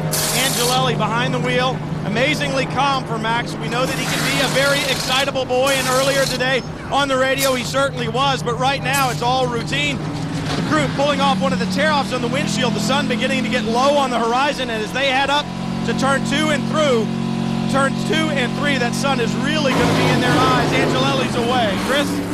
Still just a local yellow over where Shane Lewis is in. So the 58 comes in. Darren Law trying to take advantage of this. Maybe we can get a full course caution out of this. The team would really like to see that right now and getting this pit stop done. We're seeing 4 tires, no gurney change at the back. Kind of surprised about that with all the talk on the radio about how tight this car is. So obviously just some air pressure changes right now, but tires done, just waiting for fuel to go in, and then Darren will be away. Of course, that gurney change that you heard Chris talk about is an aerodynamic device at the back of the wing that adds or subtracts downforce, changing the handling of the car. This was not as smooth as they would have liked. No. And where has the 10 come out in relation to the 99 and the 61? If a yellow is looming, and yes, we've gone full course caution right now because of the stranded Shane Lewis and the Southern Motorsports Lexus. This is our one and only caution of the race. Where has the 10 come out in relation to the other two who were challenging? The 61 AIM Autosport Ford, there's the 99 behind, so Angelelli has got out ahead of Alex Gurney. But where is the 61? Did Gurney get out ahead of the 61? So this is it. The field will compact, they'll come together, and we'll have a good old scrap. But that was very important for the 10 to get out ahead of the 99 because it is so difficult, as we've seen, to execute passes on this track. So it's that way round. The 10, the 99, then the 61 is that order. Everybody's chasing up now to try to catch up with the pack, get everything back together. Since there is no GT cars behind this weekend, these pit stops, or these yellows, will only be 2 laps in length. The lap that they put out the yellow, they'll go. Then, of course, the next time by the pits, everybody can make their pit stops. But it should be a 2-lap yellow flag. That being said, that's why everybody's hustling around so much to try to get back in position. You may have noticed on the scroll at the top of the screen, the running order has Bill Auberlin in second place, and that is true. However, Billy needs to stop and hand over to Joey Hand. There is the Pontiac G8 pace car up front ahead of Angelelli. We'll take a breath. Things slow down for the first time here at Infineon. We'll go racing after this. Back to Infineon, and we are still under our one and only full course caution. We're looking at the 61 Exchange Traded Gold Ford-powered Riley. Mark Wilkins behind the wheel. It's a real family affair for Mark. His mum and dad and sister are often at the racetrack. His dad, Greg, is a racer in the Rolex Sports Car Series, and before it was Coney Challenge Grand Am Cup, he's been around for a long time in racing. And on the other side of the equation as well, with the Frizzels, it is really a family affair, as Dorsey found out. Well, Brad, I've been watching your 2 sons develop as race car drivers for quite a long time now, back to the 90s when we went to Skip Barber and watched them, and they've come such a long, long way since then till now. And, of course, Brian now has finally broken through to the win column, and I know it took a long time, or it seems like it. He's a back-to-back winner, but that didn't come easy. No, it didn't come easy, and it's a testament to this team, but also to Brian and to Mark and my son Bert, all of their efforts and dedication, hard work. It pays off finally, but it's a long time coming. The only healthy challenger to the leading Datsun is RX-7 number 47 with Brad Frizzell and Yoshimi Katayama with a minute behind. You were very successful as a race car driver. You won championships. You went on to be a team owner. You went on to be a manufacturer of the Frisbee Can-Am car. That was a successful program. What has been harder? All the things you did in that end, or are you the boys? I would have to say that taking care of these 2 boys and trying to bring them up to the level that they've reached in racing is the hardest thing. Having 2 sons in the same race at the same time racing against each other, it's very hard on my nerves and on on my wife's nerves, Terry, too. She suffers greatly watching this. Well, you guys have done a great job with the boys. We love watching them, and all the most success for you. I really appreciate it, Dorsey. And, you know, like I say, hard work, dedication, it takes a long time. It doesn't happen overnight. See how Brad now use that touch of gray a little bit there? No, I didn't notice. Oh, sorry. Hey, that was good to finally get Brad Frizzell on camera. He's a little camera shy, and good to see that old footage. And in reference to the most recent runs and the success from AIM Autosport, look at how they've shot up the ladder in terms of laps led. Now, this does not include the Rolex 24. That would blow things out of proportion. But look at that. Chip Ganassi with Felix Sabates, a quarter of the laps this season led. But AIM Autosport up there in 4th place, not too far behind Brumos Racing. It is a great story that continues to get better for that second-year team in the Grand Am Rolex Sports Car Series. Brian. Well, Lee, you know, in motorsports, it's all about seconds and tenths of a second. Well, the Michael Schenck Racing team, the number 60, got caught out a little bit by a rules clarification. We all have talked about the 30-45-minute rule. A driver has to drive at least 30 minutes in order to get points. Well, previously, you could cross the line in pit lane, and that would account for your 30 minutes. But they've clarified the rule, and now they say you have to be on the racetrack and cross the line, the start-finish line, on pit lane at 30 minutes to get your time in the car. Well, the 60 car, they didn't quite keep up with the latest rules clarification, came to pit road, and Mark Patterson got out a little too quickly. Osvaldo Negre will be getting back in after Patterson has done his 2 laps. He'll get his 30 minutes. Negre will be back in late. And Brian, as I recall, it was 30 minutes and 22 seconds when we saw him on pit lane, so you called that perfectly. This is why we're under caution. Shane Lewis's number 3 Southern Motorsports car has come to a stop. Shane pulled it off to driver's left just to get off the racetrack. A mechanical failure. This team worked so hard after the big shunt early on this week to put this back together. It's a shame they didn't get a better finish. And Bill Lester was in the car at the time of the crash. This is a very fond circuit to Bill. He's enjoyed success here. He did his first pro race here. He got his first career win here. But he hasn't been here in about 15 years, and he crashed at the very fast turn 10. It was quite a scary moment. And the weekend has not ended well for Southern Motorsports. Time to talk more about the 23 Ruby Tuesday machine. Chris. Brian talks about the 60 getting caught out earlier. Well, that's exactly what happened to the Ruby Tuesday crew during this caution. By where Bill Arberlin was on the racetrack, he wasn't able to take advantage of when it was just a local caution when everybody else came in. So he was running second, just came in, did that pit stop. Joey Hand behind the wheel now, but because he had to do that pit stop under full course caution, he went from second to all the way to the back, guys. Brian? All kinds of interesting spectators down here. Ryan Briscoe is one of those, obviously running with Roger Penske's IndyCar team. And I know good friends with Wayne Taylor. You've driven for them as well. We just can't keep you away from the racetrack. No, I love it. It's great when we can pair up and have them as a support race. But Mac's doing a great job out there right now. Hopefully we can keep that SunTrust car out in front. Well, it's great to see you here, Ryan. It's also great to see that you're wearing nicer sunglasses than Wayne Taylor is. You got a little more style. I like the blue ones. They suit him. He has to say that. Wayne's his manager. And Ryan qualified well today. He and Elio Castro-Neves on the front row for the IndyCar Series race. We need to squeeze in a quick break. We like to do that under caution, so we can come back and show you more racing. You're watching Grand Am here on Speed.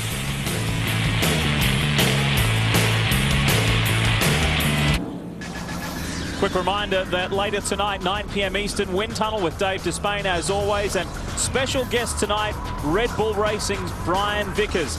Last year was a very tough year for Red Bull. However, 2008 has gone a whole lot better.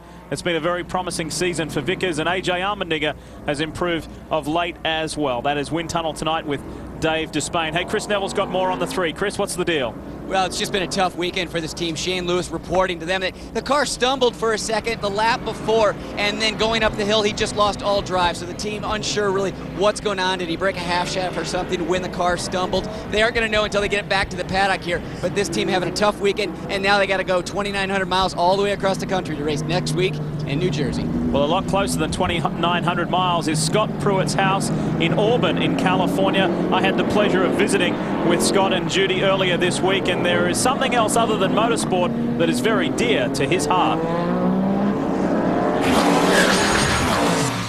Scott, where does all this come from? Is there a history of farming in the family, or you've always wanted to have your own vineyard? Well, I think one of it is like my grandfather, my father were involved in farming rice and wheat and oats, but also my passion for wine and my passion for growing, I think both. And don't get me wrong, I mean, the only reason I planted this vineyard was after all the study that I'd done. And working with Tom Prentice, who helped me with the soil research, all the climate research, Randy Lewis, who's actually going to buy the fruit and produce a Lewis Cellars Syrah that comes from Pruitt Vineyard.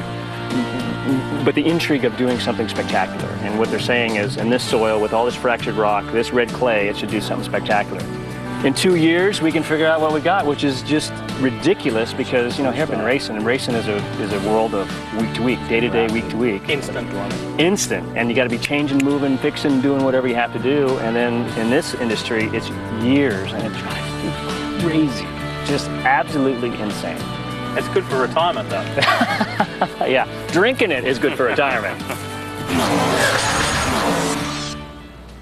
He works very, very hard in that vineyard, and his first attempt at wine, I had a sample taste of it the other day, and he's done a very good job. But it's more than just a part-time thing. When he's not at the racetrack, he is working flat out in that vineyard and on his property every single day. And we saw the 60 coming to pit road before we went to that Pruitt piece, and the reason why was Mark Patterson stepped out and Oswaldo Negri Jr. jumped behind the wheel. It's been a frustrating weekend all round, really, for Mike Shank Racing. Ian James is soldiering on. He has got the 6 up into 7th place. You know, that mistake that they made, not getting the car quite right on the 30 minutes, would have taken Mark out of the ability to make points in this race. So he got back in, got the lap. They luckily got this pace car, and now you got Oz back doing business, and we're about to go green half a lap from now as you see the pace car in front with no lights on. So it's Max Angelelli in this car that we're riding with, the number 10 SunTrust Dallara, then Alex Gurney, Mark Wilkins, Darren Law, and Scott Pruitt. That's your top 5. Zonta is in with a chance in 6th. Ian James, Memo Gidley, Joao Barbosa, and Joey Hand. All on the lead lap.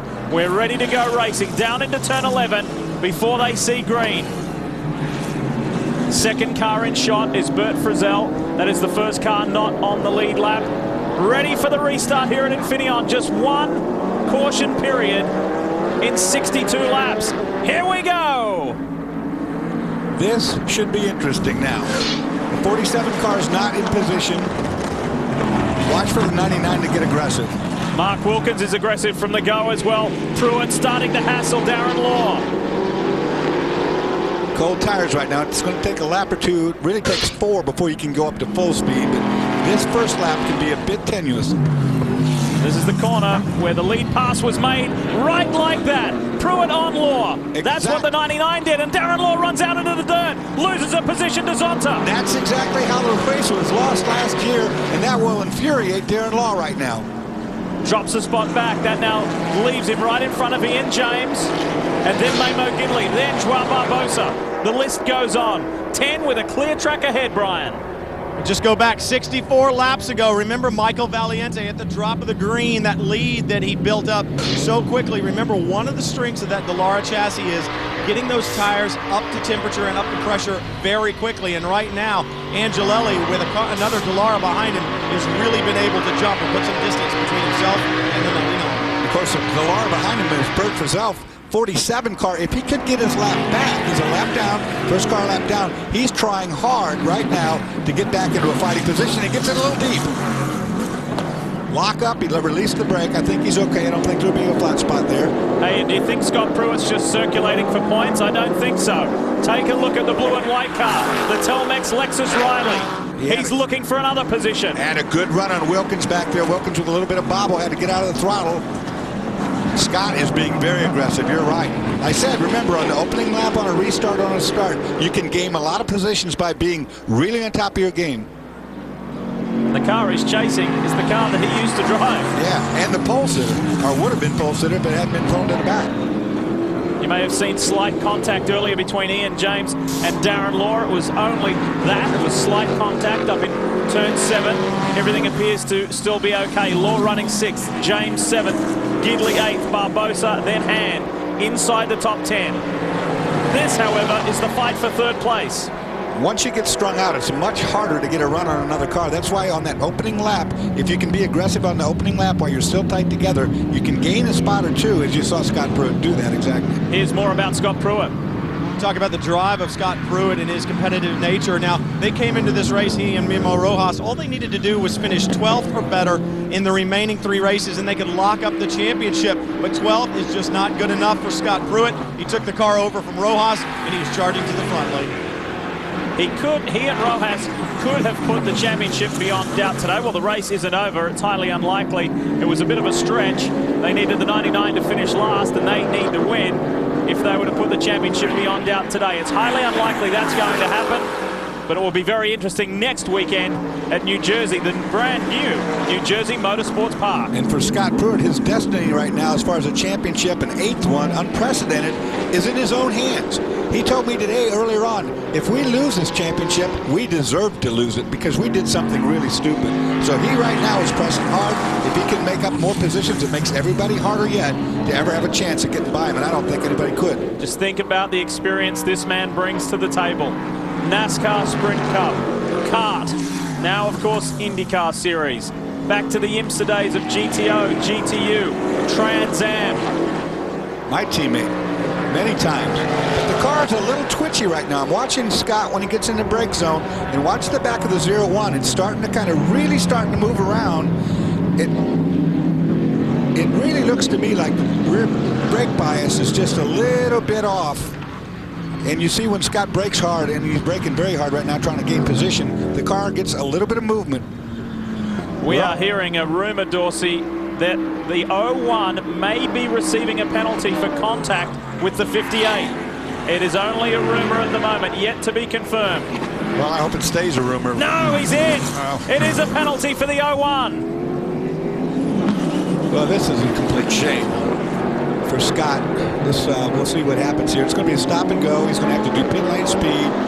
Very slow here, and it's a long pit lane because it's got a big bend in it, but we're not using that into the pit lane. All of these Grand Am cars are all the way around the corner he's in right now. Way up there is his pit. This is costly. Well, let's go back to the alleged incident. Let's go back and see if we can decipher what went down with the 58 of Darren Law and the 01 of Scott Pruitt. It was on the restart. Let's take a look. Well, this is coming down the hill, and watch right here. Moves to the inside, no big deal there. Side by side. They're bumping around on each other as. Okay, well, let's take a look at another angle. Shows you from the inside. They fought for the corner hard. They bumped right there. That's what the infraction was. What happened right there was Scott didn't leave Darren anywhere to go. He just moved to the outside. I would have done the very same thing. That's exactly what I would have expected if I was Darren Long to have done to me. That's good hard racing, always has been. I'm surprised that it drew that penalty. Tim Keane got a giggle out of it. Obviously. Scott Pruitt would not be giggling on the inside of his helmet, but he will focus on the task at hand. Think about a year ago, and at the end of the championship, the confrontations we had between this car, the 01 and Scott Pruitt, and the 99, that bashing that went on at the end of the year. Well, now I think what you're seeing is maybe Mark Raffoff, the head of the administration here, is saying to the boys, I'm not going to allow you guys to bang each other up in the last 3 races a year. That is my guess. Let's hear the thoughts of Ganassi's team manager, Tim Keane. Tim Keane watching on the timing stand, not only the timing monitors, but also some of the replay monitors. Tim, did you guys get any kind of a replay down here that you could make a judgment off of? No, we didn't see it. Obviously, Scott disagrees with it. The only thing we can see is our rear spoiler has some damage, so clearly we must have been close to either being beside him or around him. So I can't disagree with it at this point from not seeing it. Grand Am calls it the way they see it, but I don't see any marks on the side of the car except the rear spoiler. So that's evidence we were probably beside him or almost around him. So Scott Pruitt will continue on to collect the points. Well, you know, once again, as an official that runs the race, it's your determination, you know, how you want this thing to play out. And I think what right now he's doing is sending a clear message that even though it's incidental contact, I'm not going to allow it from you guys. You're going to have to keep it clean. Points lead drops from 49 to 38 as of now. If they were to finish right now, we are into the latter half of this race.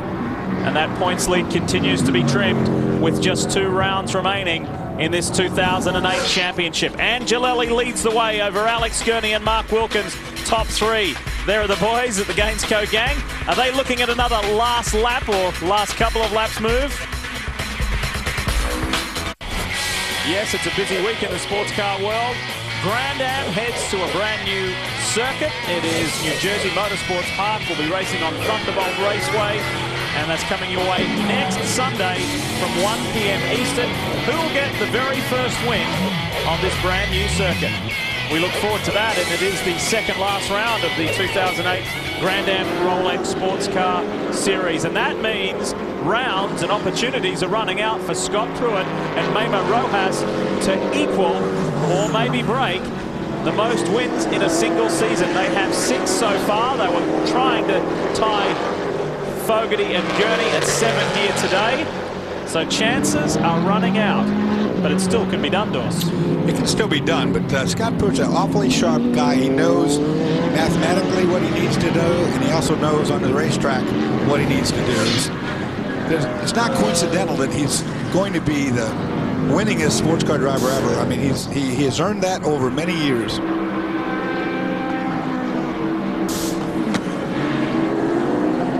Back up front, the fight's on for second. Alex Gurney has edged away just a little from Mark Wilkins. They have got by Bert Frizzell in the Brock's Candy car. There's a lot of guests here today from Brock's Candy and Toshiba supporting that 47 machine. And the 47 is back in 11th position at the moment. Now Gurney feels he can get on and get about, chasing down Max Angelelli. Boy, he has a tall task. Angelelli is 11 seconds out in front. Yeah, we've been watching that. We've been watching his lap times. He's turned the fastest race lap there is. In fact, he is the quickest car on the racetrack, period. Ooh, a little loose on the 59 on the exit. That's Joao Barbosa really pushing hard. Okay, as you think back 2 weeks, Barbosa was down a lap, but he went by the leaders at Watkins Glen in the late going there. Right now, because of this caution, he's been able to charge back to the front, stuck behind the 76 of Ricardo Zonta for the past few laps, but he is one of the quickest cars on the racetrack. If he can just get by Zonta, then Darren Law's going to have his hands full with his teammate. This racetrack is so hard to pass on, even if you've got a faster car and you catch up with a car that's slower than you, because the cars are so equal in the brake zones. You just can't do anything without roughing a guy up. And what I can tell you right now is that's something you don't want to do because you will draw a penalty. It is Joao Barbosa's first time at Infineon Raceway, and he has adapted to this circuit beautifully. He's currently running in 6th place, and he has set the fastest lap of the race for the past 2 race meetings, Montreal and Watkins Glen, as we enjoy the ride with Oz Negri.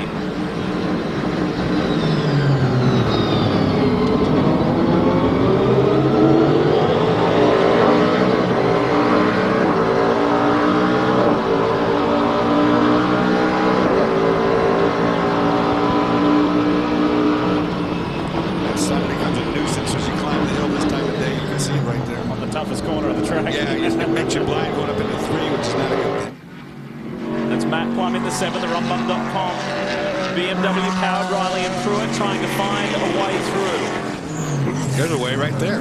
These aren't cars for position for Pruitt. He is in the 10. Matt Coleman, Oz Negri are back. It hasn't been a productive day for either of those 2 drivers or teams, frustratingly.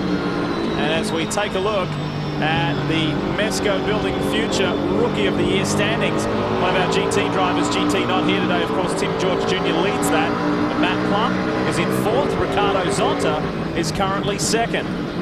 We've been really impressed with Matt Plum as we saw him this year get into a prototype car for the first time out of a sedan and just take it like it was a great assault. Nothing to it. Just coming in there and showed who he was. They have modest goals. They would really love to finish in the top 10 in the team's championship. Of course, they are a Californian-based team. It's a big weekend for them as well. Right, let's give you an update on that lead margin. Still 11 seconds.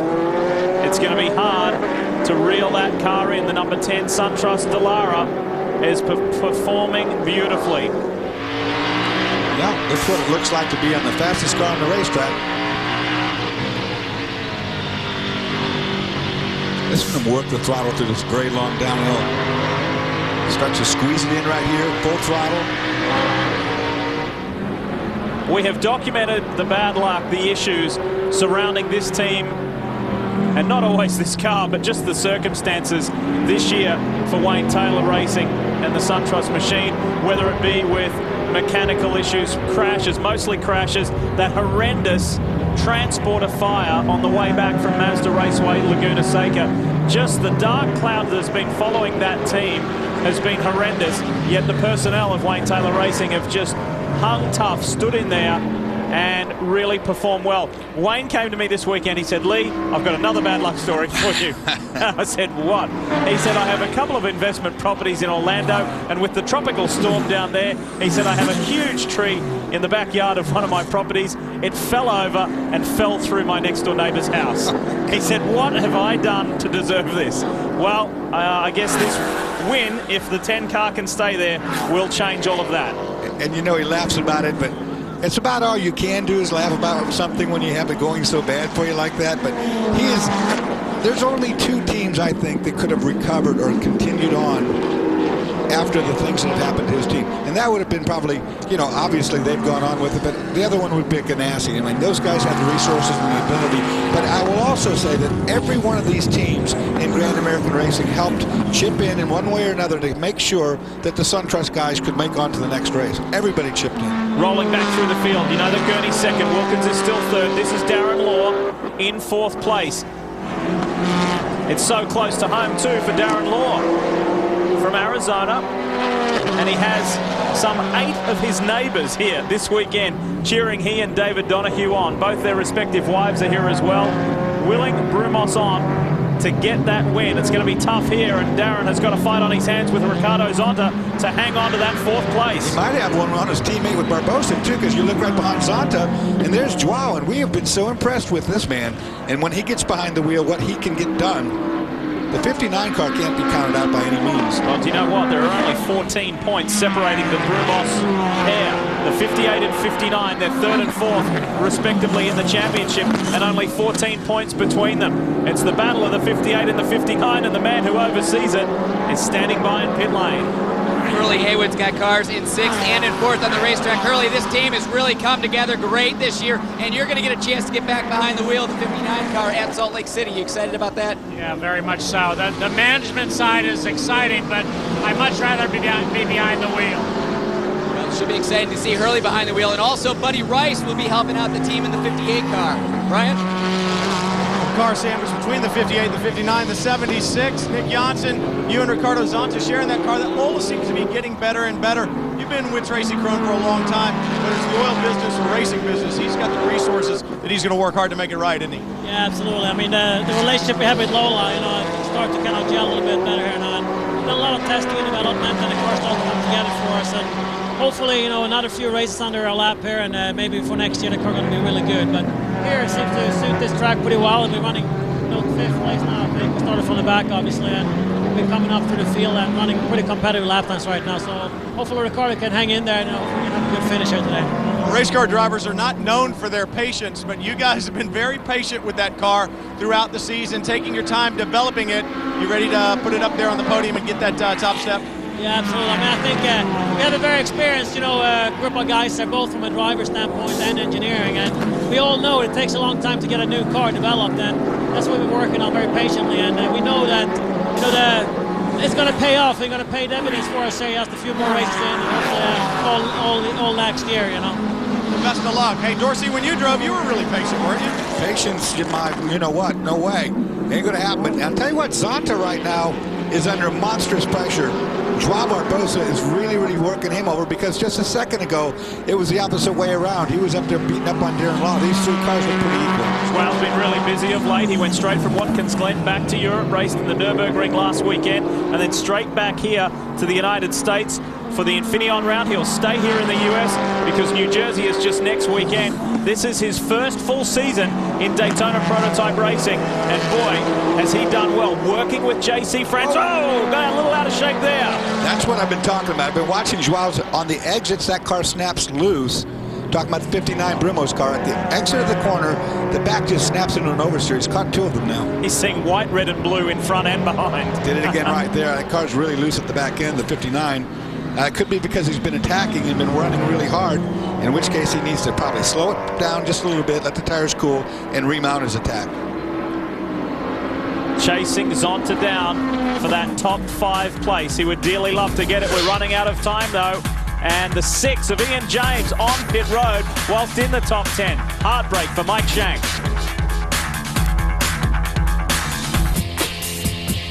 Back at Infineon Raceway, Lee Diffie along with Dorsey Schrader, Chris Neville and Brian Till. And our race leader, Max Angelelli, is doing a fine job. 11.5 seconds out in the lead. And this is how he got there. If you've joined us late, this is what has happened here at Infineon. Great start from the poleman Valiente and John Fogarty to steal second place away. There was some frantic driving early on. Good pressure here, and the 61 of Brian Frizzell, who stopped on the first lap, works his way back through the field. First round of stops underway. Fogarty, his job was done, his work was done. Handed over to defending champion Alex Gurney. Spin here by Christian Fittipaldi under pressure from Mark Goosens. And that was just the first of many problems for the 16. Frustrating stuff. And then Brian Frizzell was hounded by Max Angelelli for second place. And he finally pushed his way through and got there. Some patience employed by Max Angelelli. On the restart, there was contact, slightly contact, between Scott Pruitt and Darren Law. Pruitt was penalised for the contact and dropped to 10th place. Angelelli, meanwhile, just continued to extend his lead.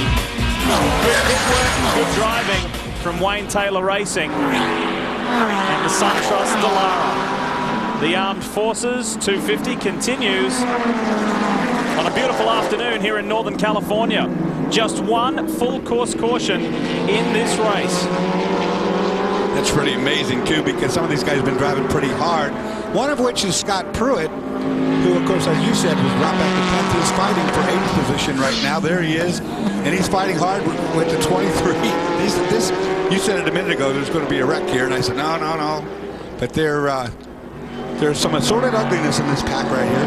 Pruitt's done a good job of just catching, lap after lap after lap. Joey Hand is fighting hard here with Mamo Gidley. This is for top 10 positions. It's serious point stuff. Gidley has done a good job in the 77. The yellow Kodak car. There it is, the Dallara. Handling the pressure. It is difficult to pass at this track. It really is. The cars are so equal that, you know, there's only 2 really good brake zones. One coming up here in turn 7, and the other in turn 11. But getting it done is so hard without contact. And one thing is for sure, you can't afford to push another car around because you'll draw a penalty. So, I mean, you have to really think about what you're doing before you shove a nose in there somewhere. Well, good to see Mamo Gidley running up with that pack. The team has been struggling with the handling of that car the past couple races, just because during the race it seems to get worse and worse, and they were really kind of scratching their head trying to figure out why. Then they came across that the differential in the back seemed to be tightening up during the race. Now the team's saying that what would happen is, as that was tightening up, the car was also tightening up, so the handling really going away during a long run. Dorsey, why would a differential like that tighten up during a race? You know, that's a strange thing, Chris, because differentials normally, as you set them at whatever tightness you want them, they get softer or they start to slip more during a race. One thing that'll do that, though, is if they're running a synthetic oil that's really, really light, it might actually sling the oil away from the clutch pack, which is locking the rear end, and that clutch pack then goes a little bit dry. It gets hot. As it gets hot, the clutches expand, and then they actually start to make more grip. That's one reason. The other reason is that brand new clutch packs will do that sometimes too, but it's very rare. Wow, do you see Joey Hand launched the 23 Ruby Tuesday car off the curb up there? Mamo Gidley to finish a point on this team, and this combination was lucky to have his teammate Brad Yeager with him this weekend. Yeager came to California a little early so they could do some mountain bike riding and training together, and Yeager fell off his mountain bike and grabbed onto a barbed wire fence, and it put quite a nasty puncture in his hand. And Brad said, Mamo was just angry because I was beating him. He knocked me off. Did you ever know anybody on a mountain bike that didn't fall off it? Wow, it's good fun. Not for me, it's fun. Good to see me on one. This is pretty intense, though. Joey Hand is growing impatient. He really wants to try and find a passage by, but every time he looks like getting it, Gidley sneaks away. There's another good battle going on further up in the field involving the two Brumos cars, Darren Law, Joao Barbosa. They're still sandwiching Ricardo Zonta. And you saw the starter waving a flag furiously there at that pack, and it's waved at right there. Bert Frizzell, the 47 car is a lap down, not in the same position as these other cars, and they want him to move aside. Here's Pruitt. Oh, round the outside of Mamo Gidley. Joey Hand had got the job done, and that's the second time we've seen Scott Pruitt make a move on the outside in turn one. Turn one of the scariest corners. You go in there completely flat out, and you dare not do it side by side. Scott Pruitt's done it twice and come away a winner. So he now moves up inside the top 8. Let's have another look at that. You can do this on the first lap when you're going oxygen up to speed. These two cars fully up to speed, and you need two drivers that are really trusting one another. Scott to the outside, Mimo to the inside, and Mimo does not push that situation. Good job, boys. Great driving all round. Joey Hand got the job done early. That's the 58. That's the 58 of Darren Law. Stuck at turn 7. And is he high-centered? I don't think he is, but he is up on the curbing at turn 7. The engine is stalled. He hasn't refired it yet. Everybody going around cleanly. And watching positions go by the second. He might have the front wheels off the ground. I mean, I don't know. You can't really see it from here. Well, guys, I haven't heard Darren Law say why he's up on that curb, but he has radioed to the team that he is high-centered. He's stuck up there, so we're probably going to have to go full course caution for the track to get Darren Law off that curb. That's what I was afraid of. I think he's resting on the nose of the car. Let's take a look at how he got up there. Oh, well, here's going to be some fun stuff. 3 wide. Zonta to the inside, and his teammate goes inside both of them. Opportunistic move from Joao Barbosa. Darren got on the gas. Yeah, and he was on the outside of the racetrack, on the dirty part of the racetrack, got on the gas too hard, the car spins, and he backs up on that curb, and he's completely stuck there. There's not a single thing. Well, he's trying to get it going. There you see. Maybe he was just having trouble firing it. Well, that was the other thing I said. The engine was definitely dead there for a while, but he's back underway now, and we didn't pull a full course caution. Frustrating for Darren Law, watching all those positions go by where he was stuck and could not do anything about it, and goes from a top 5 to drops right the way back to 9th place. You know, once he got shoved to the outside out there, he tried to get on the throttle and salvage, only losing 1 position, but in doing so, no way. Here's your lead as it goes up turn 1, and you can't see a thing. The sun right in your eyes. Max Angelelli had a spin there earlier today. A high-speed spin. Normally, if you spin in turn 1, it's a big crash, but he got away with 1 already today. Not sure whether Max got caught in some traffic on that previous lap, but he lost a couple of seconds to Alex Gurney. The lead now is still a healthy one at 9.9 seconds. Well, you see at turn 3, though, when you climb that hill in turn 4, that other view, you're totally blind. I mean, you're looking straight up into the sun. The elevation here at this racetrack is so severe that once you point it up and look into the sun, there's no way you can have a visor or anything that's going to make it any better. Revised order is Angelelli, Gurney, Wilkins. 1, 2, 3. Joao Barbosa went from 6th to 4th in the 1 corner. Zonta is 5th. Joey Hand is 6th. Scott Pruitt is 7th. Then Gidley, Law, and Frizzell is your top 10.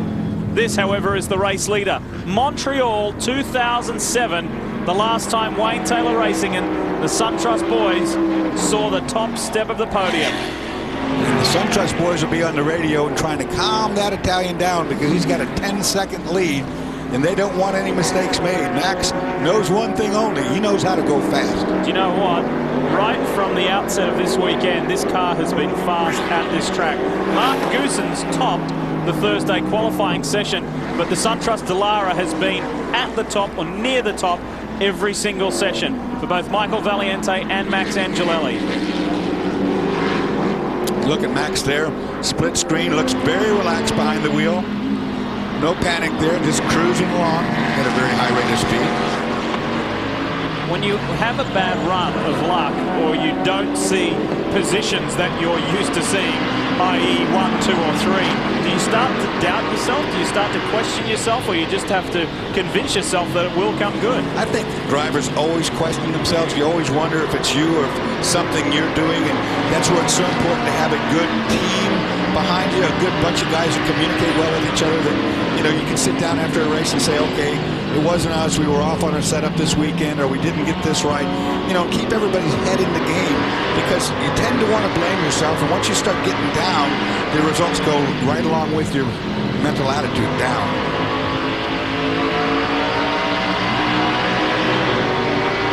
All looks good. Yeah, look at his hands on the wheel. I mean, there's no death grip on the wheel. He's just casually just turning left and right through the S's at very high speed. I mean, he's very much in his element right now. Hey, we've had a lot of Olympic references in this show. Did you know that in his younger years, Max Angelelli was a competitive swimmer? Thought that he may have gone to the Olympics one day, but instead found motorsport. He did, however, get to meet Mark Spitz.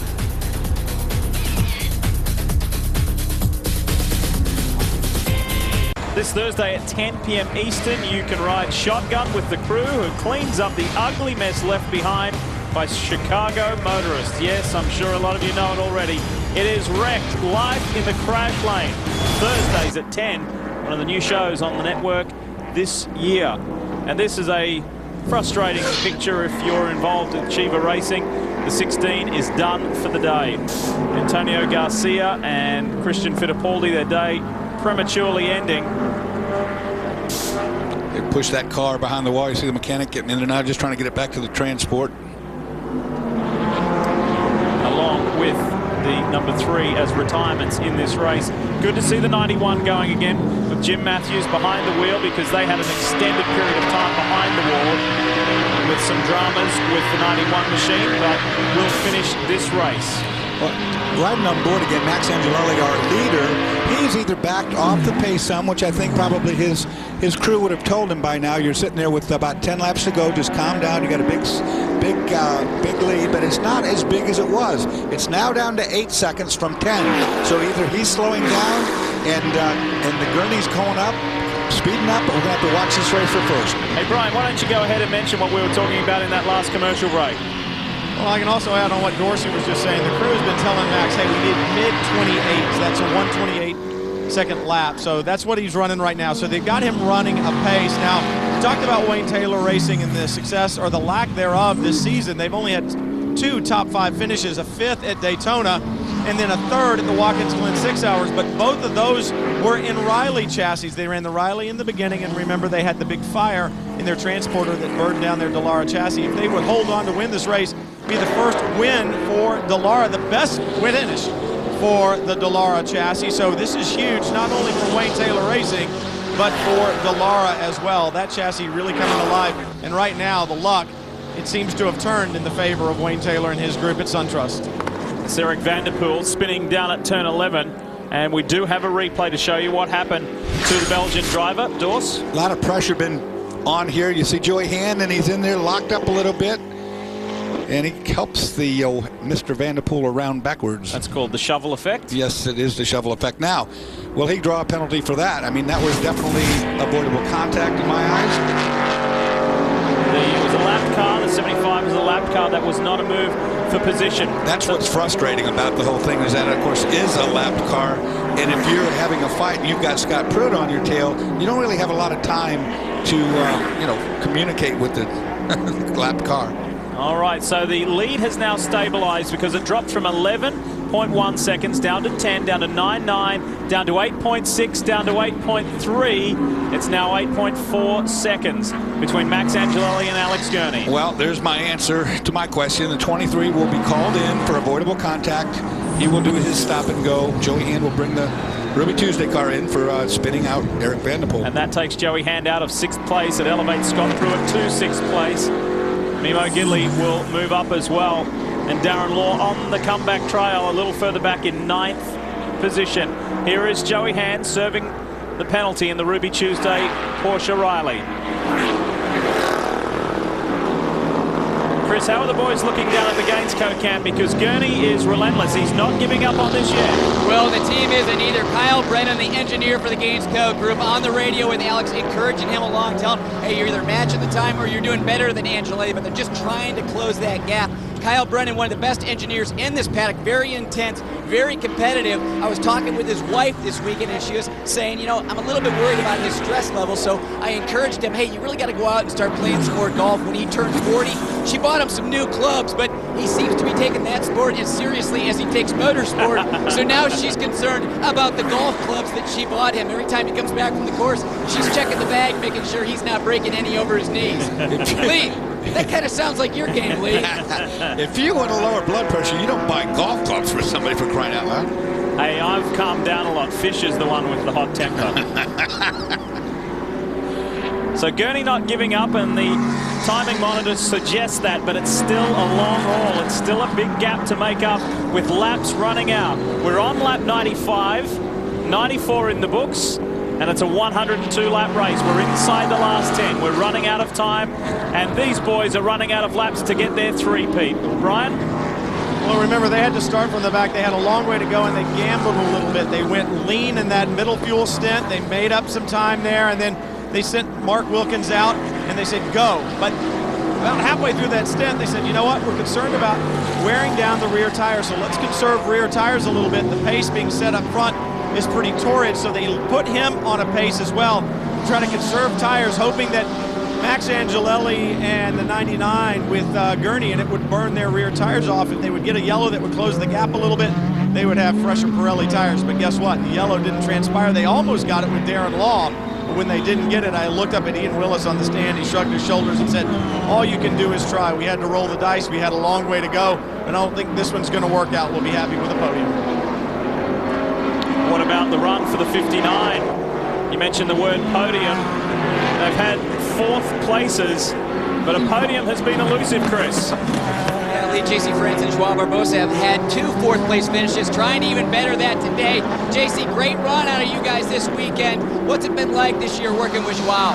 Oh, it's just incredible. He's such a phenomenal driver. I mean, his talent shows every week. No matter what position I put him in out there, he's able to come back and charge a car up, get a great finish out of it. And I mean, he's been burning the fast laps, and he's just a really cool guy, too. You got to work with Hurley Haywood for a couple of years, now a young gun like Joao Barbosa. What are the things that these guys teach you? It's been an ongoing learning experience for me, and it still is. I mean, every time I get in the car, you know, I'm getting pointers from both Hurley and from Joao now, so I take all the help I can get. He's taking a lot of help from a lot of great guys, and he's doing well himself, too. That's the important part in that equation. Good point, Chris, because he is improving all the time, and he's willing to listen and learn, and he has now got 5 seasons of DP racing under his belt as the 59 stays wide. Darren Law allows Joao Barbosa an easy passage through.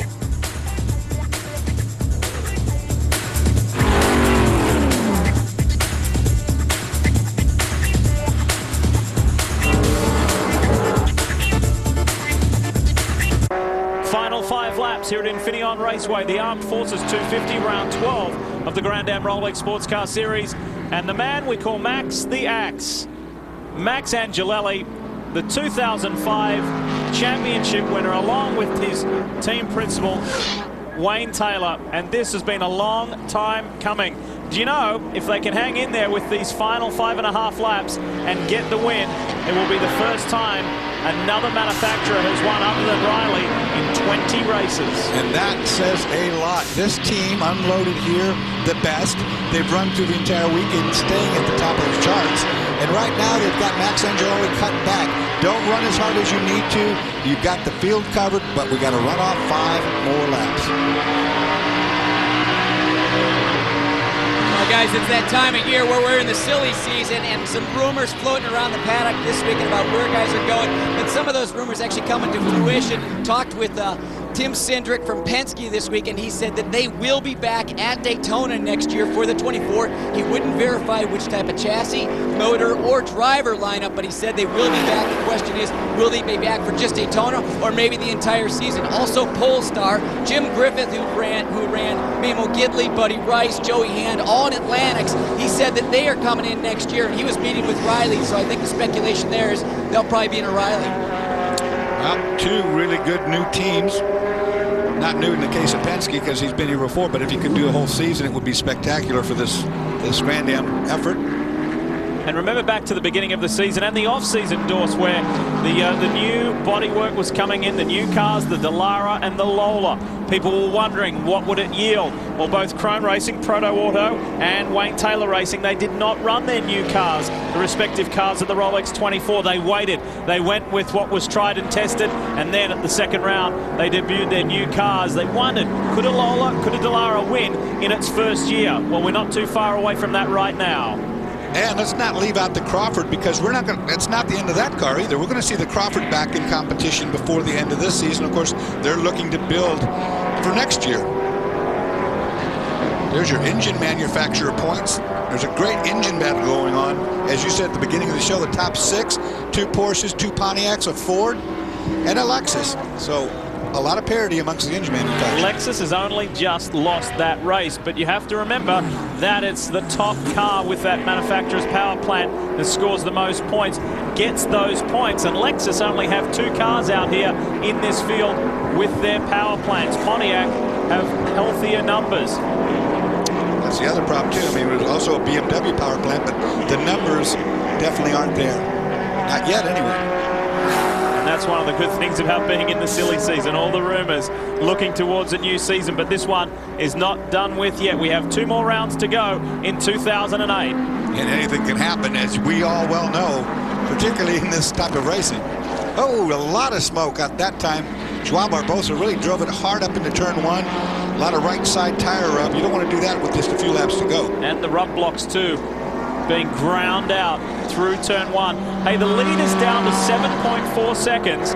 Alex Gurney still turning. Very impressive lap times, a 28.1 versus a 28.6 against Max Angelelli. And the 76 of Zonta not giving up yet either. Not giving up at all, Lee. You know, they've got 2 podium finishes so far this season in that car, Mexico City, and then at Daytona at the Paul Revere, and also a top 5 finish at Watkins Glen. Watkins Glen and Daytona, both high-speed tracks. So they're doing better with getting that drag out of the Lola chassis. But in talking to the team, you were talking about rub blocks and rubbing things off. Well, they'd like to rub off a little bit more of the drag on that car aerodynamically. They just said, hey, we need to get rid of the drag, and then we can go back to running downforce on it where we need to. Right now, we've got to trim it out so much just to get it through the air. It makes it very difficult to drive. It takes those 2 pro drivers in Nick Janssen and Ricardo Zonta to really hold on to it. Mechanical grip-wise, the Lola getting better and better week in and week out. But in the off-season, they certainly plan on continuing to be in the wind tunnel and work on trying to get rid of the aerodynamic drag on that Lola chassis. Well, Zonta has caught Barbosa. This is going to be a position change if he can get by, and it's not going to be an easy get by, but he's definitely the faster car right now, Lee. See the 6 of John Pugh. He's taken over from Ian James. The 6 spent an extended period of time on pit road. So Barbosa needs to get by John Pugh very effectively here and not leave himself open to the challenges of Ricardo Zonta. Less than 3 laps to go here at Infineon. Oh, this is going to be good. He moves to the inside. We'll get that position. John will give both cars through. That's good. Did well in qualifying, John Pugh.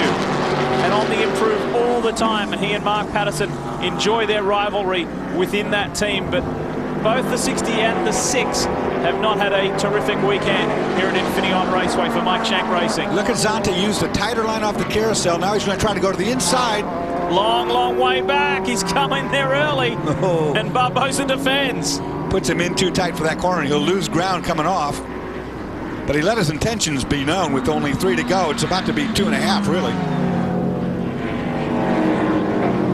Brian, tell us more about the 6. You were talking about Mike Shank Racing. The 6 car was on pit road because while Ian James was behind the wheel, they had pressure spikes and temperature spikes on the water side of the engine. So both the water pressure and the water temperature were all over the board. And to bring that car to pit lane, found a faulty water hose, so they had to do a lengthy repair, replace the water hose on that number 6 chassis, then got John Pugh back in and got it back on track, but they have lost a lot of time.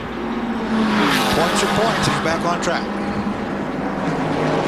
How about the 01? What kind of progress has Pruitt been making? He is behind Ricardo Zonta, but the gap is quite substantial to challenge Zonta in these final 2 laps. He is, however, in 6th place. made his way back from 10th after serving that penalty for contact. Oh, but he's 58. spewing water or something out of the back of the 0-1. Definitely fluid, and he's only got 2 laps to go.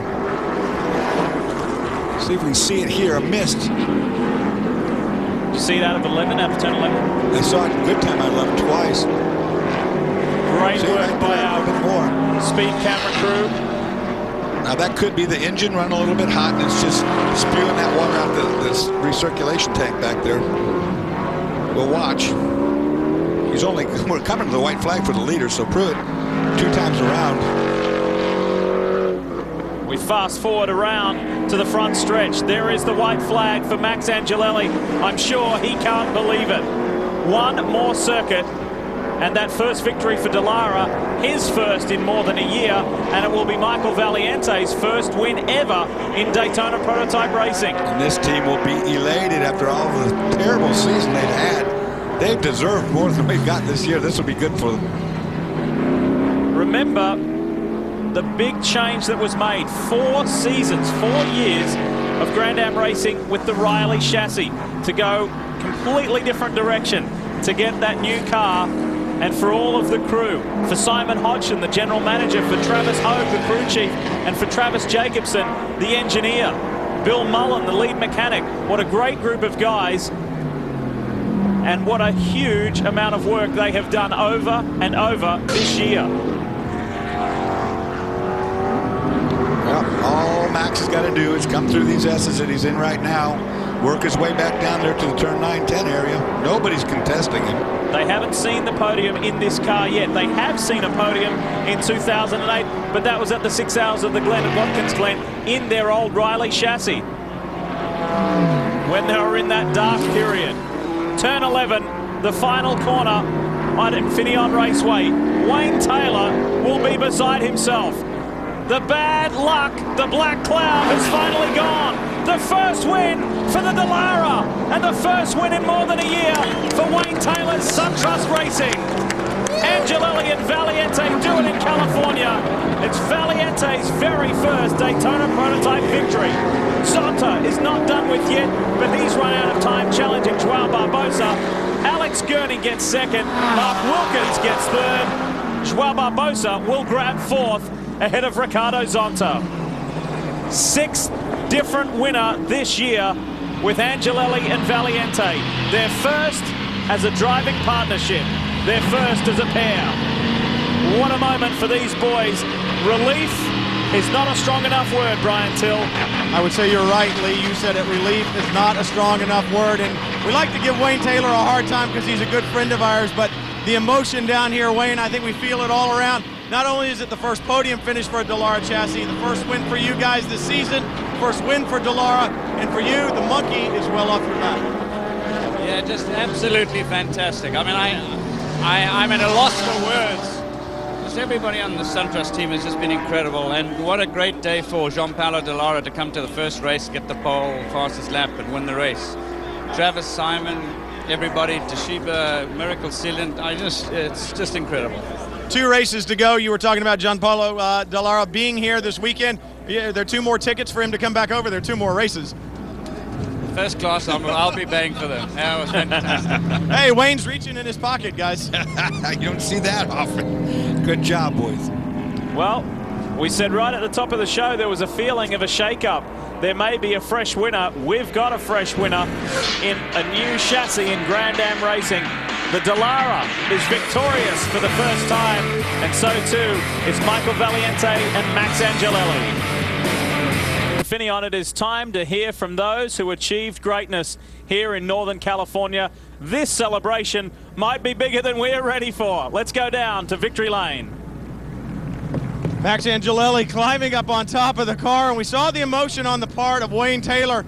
And we know that Wayne is certainly an emotional guy, but when you talk about emotions, there's not a guy out here that has more emotion than this man, Max the Axe Angelelli. I think for the most of this season, Max, maybe the axe was getting sharpened, but it certainly seemed to have an edge to it today. It was certainly sharp. It got the job done. Congratulations.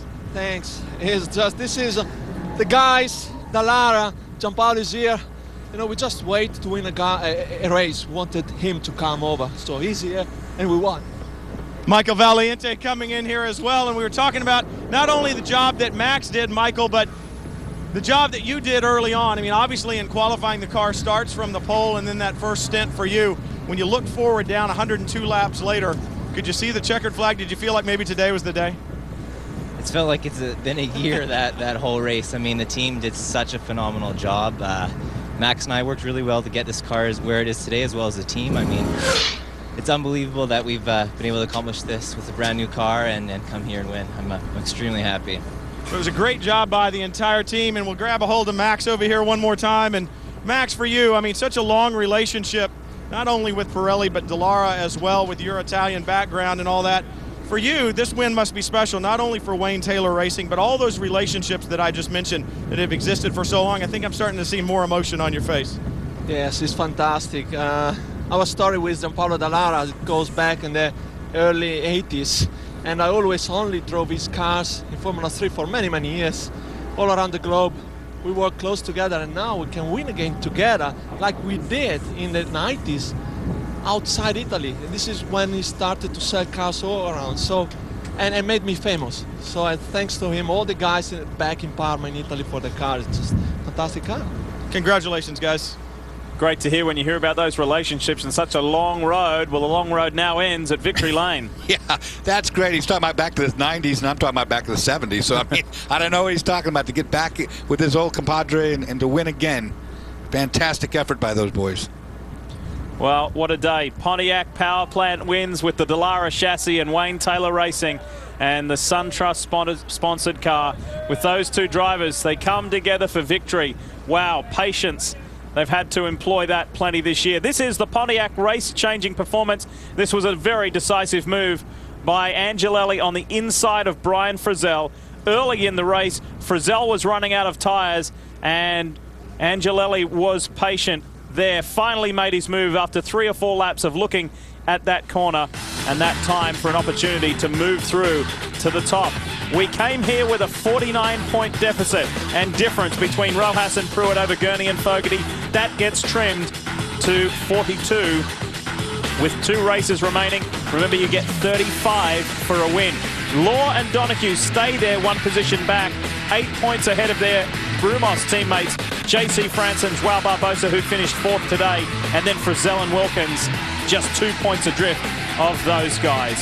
When we come back, we will wrap things up from Infineon Raceway. Our 6th different Daytona prototype winners of the season, Michael Valiente and Max Angelelli. We're back. 3 years, 3 different winners. The defending winners put up a good fight, Chris, didn't they? Yeah, and it was a Pontiac 1-2. Alex Gurney, John Fogerty get their 4th second place of the year. Alex, great run, but the SunTrust car a little too strong.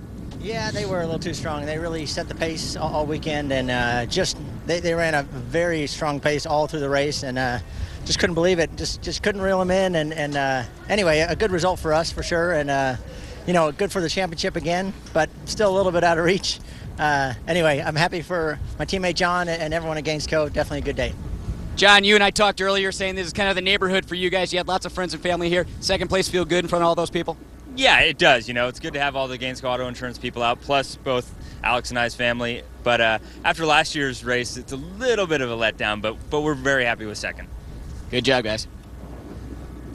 Well, Brian Frizzell and Mark Wilkins come home with another podium finish. And Brian, for you, a great start after that qualifying run. You had to start at the back, but there was a point in time when third would have finished, it would have felt pretty good. But today, I think you wanted more. Yeah, we wanted more. We wanted the 3-peat, but you know, it does feel good knowing that we came from the back. Mark did a great job, and the team called a great strategy to put us in position to get a podium result. You know, I mean, we obviously wanted the win, but we'll settle for third. And a good finish for you, Mark. Another good run at the end. The 58 spun. It looked like that was going to be the strategic break that you guys needed to get you towards the leaders. It just wasn't to be. Yeah, you know, just driving the car as hard as I could and struggling with a little bit of looseness, but, you know, the AIM guys gave me a great car today. Brian did a fantastic job to drive from the back to the front.